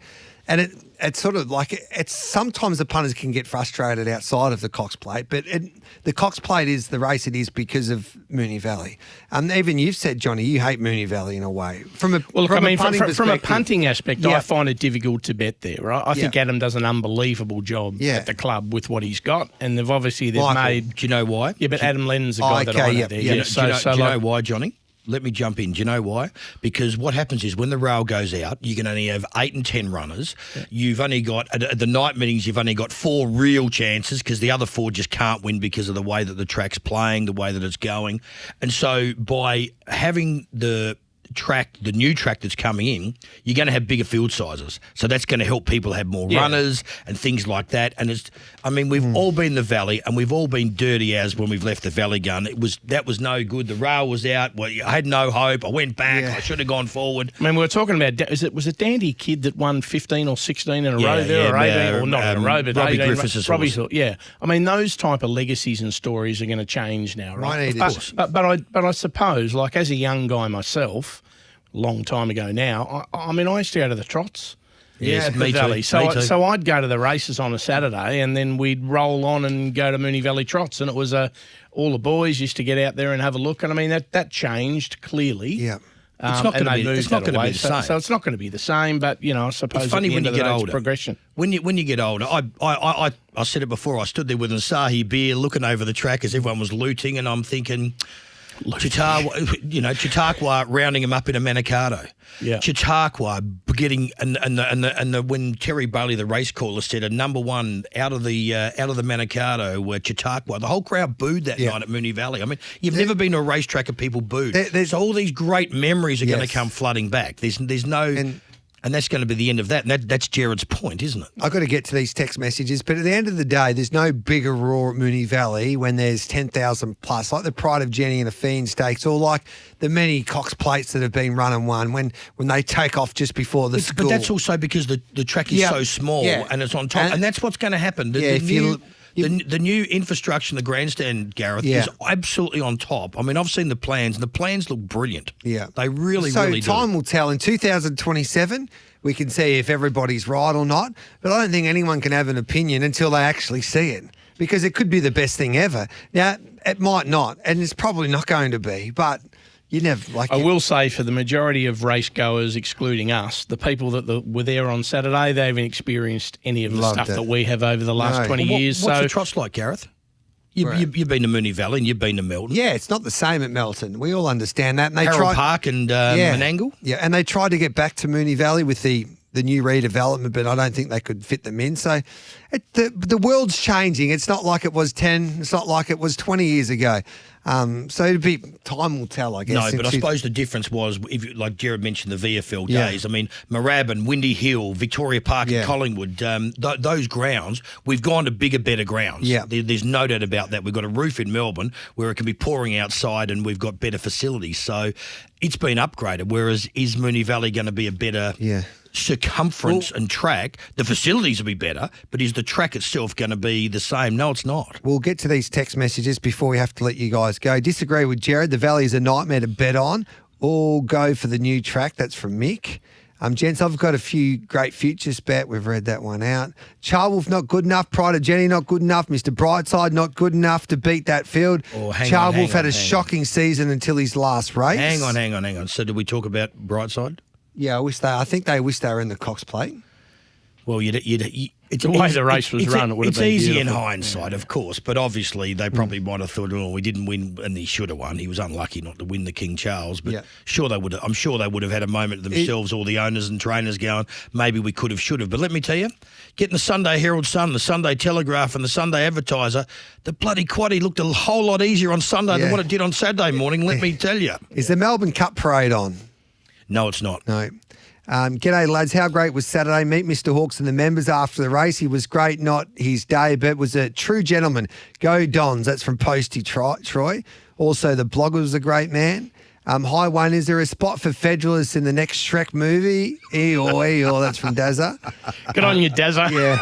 Boys, watch Via explode next start in the Champion Stakes. This was her first strongly run race in 3 starts, similar to breaking loose at Breakfast with the Stars last year. That's from Bushy. Morning, gentlemen. Just wanted to say well done to Matt Laurie on pushing on with Treasure of the Moment. I was wondering, like John, whether it should have been in the paddock. I thought that run justified him pushing on after that setback. That's from Big Tanker. Damask Rose, the Sneaky Empire Rose chance. I agree with that. We should start breeding staying horses. The Europeans can't pass the scans. Gents, I respect you all heaps, but as per my previous text, Aliana is the country's most overrated horse by far. End of story. That's from Semi. Did you see it go the line? Hugh Bain was like a barrier troller up the fence, wasn't it? Money talks. Wouldn't have won, but it ran good. Throw $15 million for the Cox Plate. Tradition only goes so far these days. Throw the cash at these big spring races here in Melbourne. That's from Swanee. Good idea, Swanee. Long time listener, love the show. Question is, regards to the Cox Plate, do you think the Hayes boys are kicking themselves? Do they? No doubt. Yeah, with Romantic Warrior. Gareth Wayne Hawks is the best horse brain in the world, and he says it as it is, and sometimes in different eras, whatever, as Waikika Moo Cow was in the wrong era, but that's live. That's from Gregory Hall. Greg Hall and Jane Hawks. Yes. How many lengths would have Sir Delius pissed up by? That's a good point. Would have been mighty hard to beat. Boys, been a lot of fun. We've run out of time. Thanks for that. We'll catch up with you G. next week. Yep, appreciate that. Jared Waitley's line, historic vandalism. Wow. You love Jared, don't you? Why do you be You so two like, blokes are any the same. chance you want to give me I'm any nervous compliments? around him because he's only just learnt my name, but you two. Hang on a minute. You and J-Mac, and then I look across at you. I love Kieran, J-Mac. Chris, I love J-Mac, J-Mac. Mark. Ethan Brown I love. Ethan Mark Brown's Zara, I another love. one. Geez, you've dropped off Trent and Natalie. No, I haven't dropped off. You haven't mentioned their name all year. And No, Annabelle, I haven't. And but Annabelle. I have never had a horse with Annabelle. Thanks, boys. She's a good trainer, though. See you, boys. Bye. Wayne See you, Hawks and Derby Johnny Day. O'Neill. We'll take the news and we'll come back with plenty more.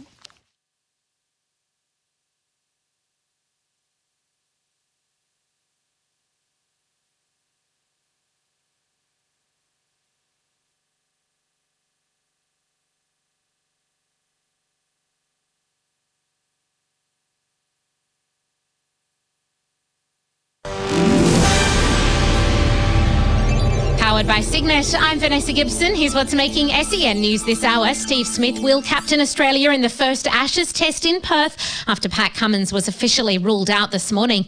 The consumer watchdog is suing Microsoft for allegedly misleading millions of customers over its subscriptions, which increased in price for its integrated AI assistant.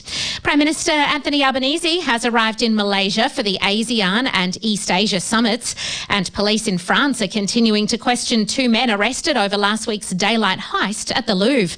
sen.com.au Sport is next. Lando Norris is the new championship leader in the Formula One standings after taking out the Mexican Grand Prix this morning from pole. He now leads McLaren teammate Oscar Piastri by just 1 point overall with 4 races remaining. And in NFL, thanks to Unibet, gamble responsibly. Winners this morning include the Broncos over the Cowboys, the Colts over the Titans and the Buccaneers against the Saints.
Sportsbet Peninsula Cup returns to Mornington Racecourse on Sunday the 2nd of November. Tickets just $25 at Ticketek. Live across Australia on SEN Track. Giddy up with Gareth Hall. Welcome back to Giddy Up. Time to get some black bookers from around the nation. We'll go to Queensland, thanks to Racing Queensland, and catch up with Chris Nelson. We're at Doomben on Saturday. Hello to you, Chriso. Good morning to you, Gareth. What'd you make of that Doomben meeting? Horses to follow? Yeah, good meeting. I think the highlight was Mr. Buster winning 2 races in the space of a few days. He might be one that will win again up here and maybe something down south. So we'll definitely put him in the black book out of race 6. That is Mr. Buster. And Warby from the Tony Gollan stable looks pretty close now. He's had a few runs back. I like the way he hit the line in race number 8. So we'll follow him going forward also. Unfortunately, was it a great day for Antino? No, it wasn't the Antino that we know. And look, there may be some issues there. We'll find out as the week goes on. But no, it just wasn't his day. He's a lot better than that. But good to see Transatlantic win the last at Randwick to make up for it in some way. Anything at Ipswich today? No, they're already underway. I think we're halfway through already. Race number 4.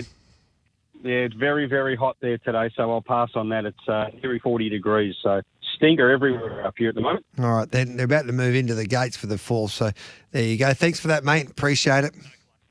No worries. Chat later in the week. All right, then there is Chris Nelson. Hey, we'll take a break on the other side of it. Mark Clayton will join us thanks to NZ Racing.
Sportsbet Peninsula Cup returns to Mornington Racecourse on Sunday the 2nd of November. Tickets just $25 at Ticketek. Live across Australia on SEN Track. Giddy up with Gareth Hall. There's a big weekend of racing there in New Zealand. Visit loveracing.nz for all you need to know about the sport of thoroughbred racing.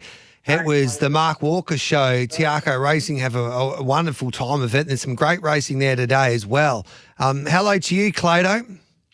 Oh, good morning, Gareth. Yes, Karapa today after a big day, the Riccarton on Saturday, and Opie Blossom pulled the white rain going down from Tiako, Mark Walker and Sam Burgesson, and a couple of highlights was that Snitzel filly, Original Love, and the Water Creek Stakes, and she'll press on to the 1,000 guineas, and pretty emphatic win and beautifully bred too, and a bit of size and scope about her.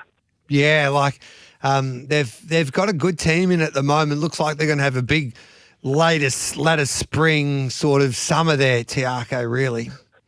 You know, they get their horses down to Christchurch early and get them settled in, and it always works. It's a system that works, and if you could, I suppose it's a big team effort and staff effort to do it, and they do it, and they've done it for a long time, and they've done it right. What about Sir Albert winning there at Riccarton as well on Saturday, the Spring Classic? Oh, look, Sir Albert was a horse you could always back with a lot of confidence. He just went off the ball there for a bit last season, but he's come back this time in and stepped up to 2,000 and won the Spring Classic, and he's back big time, Sir Albert, and he'll be looking forward to a big Cup Carnival, which is not too far away. Do you have any winners for us today, Tarapa? Well, Gareth, we just had the running of race 2 here, and we've just got light, misty rain that sort of set in the last half hour, and we just had one slip on the turn, and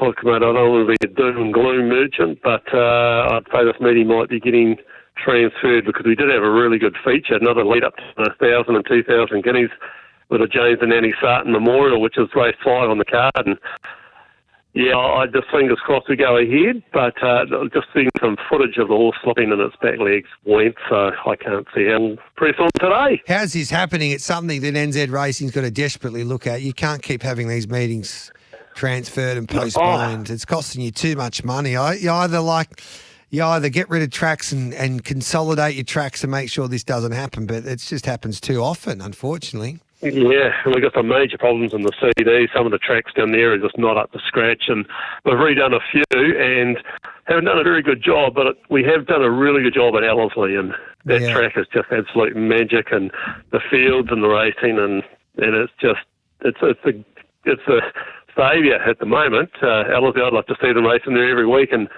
maybe we might get close to that in the next year or so, but yeah, that's where we should be racing. Yeah, all right then, mate. Let's hope it does. Not the case, but does look unlikely, sounds like anyway, that meeting will continue on. Hey, thanks for that, mate. We appreciate it, Clado. Oh, that's right, Gareth. Just going back to Ellerslie on Saturday, there was a highlight in the 2-year-old by Home Affairs. Yes. And Harvey Warbanger. Yeah, we backed it. We were on. We had the mail. Someone like Tony Pikes was Home Affairs, and it got a little keen early, but then loved the way that it just went through the line. It is a nice horse. He is. He's got gears, and I tell you what, just go back to the field and the filly that Tony Pike scratched out of that race. Yes. 6 lengths better. Oh, okay. Name escapes me now. Begins with our Luck, Lockie or Lock. I'd have to just completely lost my mind. Just wait a sec. I'll find it for us there on Saturday. So it was Ellerslie. First race, it was a scratching. Mount Joy? Mount Joy, that's the one. Yeah. Mount Joy. Put that in your race tracker right now. Oh, well, we'll put it in our black book. Sounds like we're going to get $1.10, but we appreciate you, Clado. Thanks for that, mate. That's all right. Anything over's a bonus. Yeah, 100%. Thanks for that, brother. There's Mark Clayton there. So we'll keep an eye on Tarapa today. Tarapa, it looks like it's unlikely that meeting will go ahead. Visit loveracing.nz for all you need to know about the sport of thoroughbred racing. Zach Tunbridge joins us now. G'day, Zach. Morning, G. How are you, mate? Good, thank you. Our boost horse at Wangaratta, race 5, number 2, Adagina. We've got till around 12 o'clock. We keep saying that. So $3.50 at the moment, that boost horse. We had 2 people that got 6 right in the 6-horse challenge. They got Jigsaw, which helped their cause. After that, it was pretty easy. Yeah, you think so. I guess the other one that was slightly higher was Steffi, but I mean, Yep. I saw a lot of people tipping Steffi, but yep, two of them got Jigsaw and two of them get 50 grand each. Yep, the big Were move. you one of them? No, I wasn't, unfortunately. Anyway, Steffi Magnetica. Dean Watling was all over it. Bjorn Baker gave us a great tip there on the Macca's Run weekend preview. So it was a fill-up for the Giddy Up listeners on Thursday. Yes, it was. The multi, though, On Friday, I who should let us say. down? Was it Benny and Yep, Benny Nicky Gannon, I think, and Benny Tino and and Nicky Yanka. Gannon, yeah. We'll have to have a talk to the selectors there. You were chips in Attica, weren't you? Yep, correct. And Dino was Steffi. I think we've been pretty good the last couple of weeks, Dino and I, so hopefully the other boys can come with us. But you're the boss, Zach, so that can be up to you. You can make an executive decision. I chimed in the other week for Yeah. off the bench, and I put in Generosity, which I thought was immoral and did not run well in Sydney. I think I might have to be a captain's call where I take in all the information and then I make the decision what horses we go with or not, and just take the responsibility and own it like the captain. What about the big moves today? We got some news. Buckaroo to the Melbourne Cup. He's into single figures now. Yeah, big go. It ran really well, right? $9 now, ever since I think that your little mail came out this morning. So it was 26s before the weekend, into 13, now into 9. So, look, won really well. What do you reckon? Yeah, I think he was good. It's still a question mark whether he gets a strong 2 miles, but if he passes the scans, why not go there? Looks like Craig Williams could ride him. Autumn Glow still $2. Angel Capital $5. He's unlikely to go to a Golden Eagle on Saturday. Yeah, Autumn Glow is still $2. You get $2.20 with a little boost, but yeah. I mean, what's linebacker now? $4.50 as well, but Yeah. it looks Autumn Glow's race, doesn't it? They won't be beating Autumn Glow there in the Golden Eagle. The Derby Observer $2, Providence at $6, Arabian Prince $11. So he'll be pretty short. Observer, you can boost him to $2.20. So there's going to be some odds on favourites, short price favourites. I think the Valley's Empire, Pride of Jenny and the Empire Rose, $7.50 v Fangirl $3.50. She'll beat her home easily in that race. Yeah. Do you like? Yeah, I like Pride of Jenny. I reckon it sets up nicely for her. We get a nice price of $7.50 to find out. And the punter's got all the cash there on Saturday. It was another big day, especially that result with V Sistina. Yes, and both of our mega boosts lobbed as well, Salty Pearl and Lindman. I know that one of my traders would say, is there any danger of a fave not winning? So they weren't too happy. They were chips in an observer. I think a lot of people took the price as well prior to jump on for the Derby earlier. I think it was about $3.20 or $3.50 prior to jump. And then we also had the Firm Providence, which ran really well. So it's into $6 now. You could have got 15 before the jump on the bars. Okay, so there you go. And it's a big weekend as well. We've got the Balding plus the Golden Eagle and then those big races at Flemington and then the Melbourne Cup. And we just got to watch for the weather here because they tell me there's a little bit of rain, which will suit our riffer and Half Yours, the two favourites. Valiant King $7.50, Presage Nocturne at $8.50, Buckaroo at $9, Maydan at $13. So, yeah, bring on the biggest couple of weeks in racing now.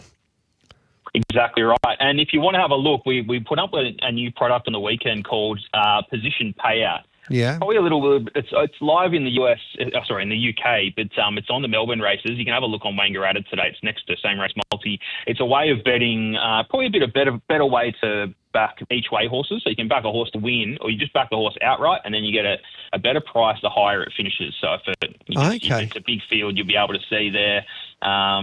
If it's a big field, you'll be able to see what price you'll be getting for a $10 stake on there, and you can multi those up too. Saw a lot of customers doing that. So it's a bit of a different product. I'll get Ben to give it a better push throughout the week, but it's worth having a little look if you're interested in. If you're an each-way punter, it's a decent way to punt. So you can go, say, for instance, we'll go, say, for race 5 there today at Wangaratta.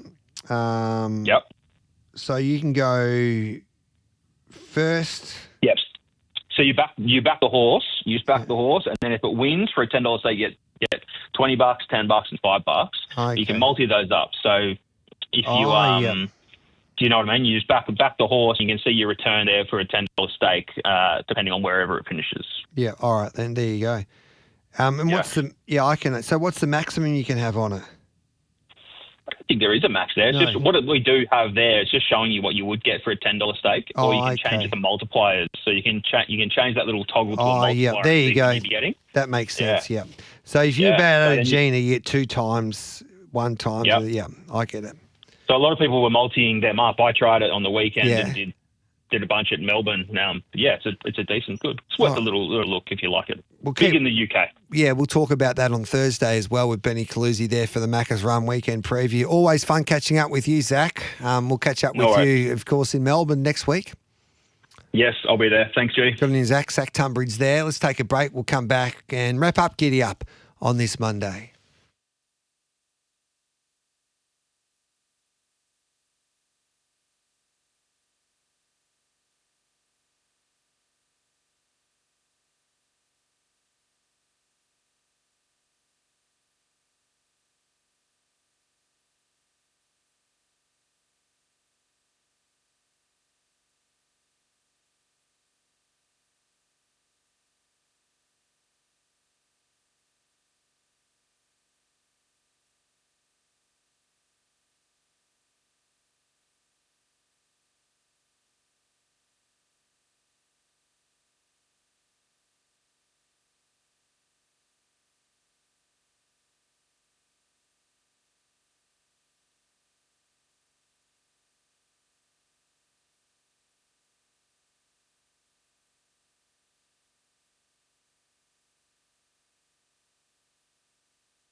Sportsbet Peninsula Cup returns to Mornington Racecourse on Sunday the 2nd of November. Tickets just $25 at Ticketek. Live across Australia on SEN Track. Giddy up with Gareth Hall.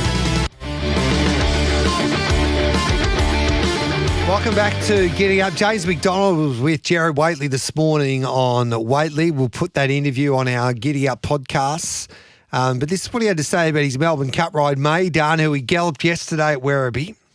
Yeah, I actually was lucky enough to sit on him yesterday at Werribee, and he absolutely worked beautifully. I couldn't believe how good he worked and how he felt. He was terrific. Really pleased with him. Obviously, his run in the Caulfield Cup didn't have a lot of luck, but he finished off gamely, and this horse just screams Flemington. It screams 3,200, so he's in the race as good as any. So that's a good push for Maidan there. And he also caught up with Tom Preble after he won the Cox Plate. This is what he had to say about that experience. You went and saw Tommy Preble with the trophy on Saturday night? Yeah, it was really special. Obviously, it was good to spend a moment with him, and especially, it was really nice. He's such a champion kid. I love him dearly. I think he's got a huge future ahead of him, and mate, I'd love to be talking to you in 10 years' time, and if he's got a gold medal around his neck, which I think he can achieve, because he's so motivated. He's an extremely positive and lovely young man, and I'm just so proud of him. He's going so well. Yeah, that was great for J-Mac to go and see Tom Preble, and lovely words there. And Tommy Preble, he's in everyone's thoughts at the moment, but he's a brave young man, and he's doing extremely well under difficult circumstances. So it was great to hear James McDonald talk about Tom Preble like that. And you can listen to that interview with Jared and James on our podcast platforms there with Giddy Up. So all you need to do is subscribe to Giddy Up with Gareth Hall with your local podcast subscriber. It's been a big morning, Paulie Sebastiani, and there's been plenty that's been happening this morning. Plenty going on, and our winner, of course, of the on the text line for the Ribeiras voucher, Duke. Well done, Duke. Well done to Duke. Congratulations. Yeah. So what was his message, do we know? It was about J-Mac and Tommy Preble, was that right? Yeah. Gator tipping Von Hawk and J-Mac visiting Tom Preble. And it was one of the first we got in as well. Yep. So they do say first in, best dressed, but when you send in a message of that quality, you're going to win the Ribeiras voucher. So great work by you this morning. Gee, it was a very busy one, mate. Plenty to get through, wasn't there? As always, as it should be. Exactly. After the Cox Plate, as we get set for Derby week, and also the Golden Eagle there on the Saturday. But we appreciate everyone's text messages and joining us on Giddy Up and being part of the show. So there was hundreds and hundreds of text messages this morning. Fantastic. So we appreciate that. Where's Derby Day on your rank, G? It's always high. It's number one for me. Yeah, because it's, as I said, when you walk into Flemington on Derby Day, there's that special aura about Make sure it. that black suit fits as well. No, I'm about to go and buy a new one. So I'm ready to go. I'll get in nice and early. Have a great day, everybody. Thanks, Paulie.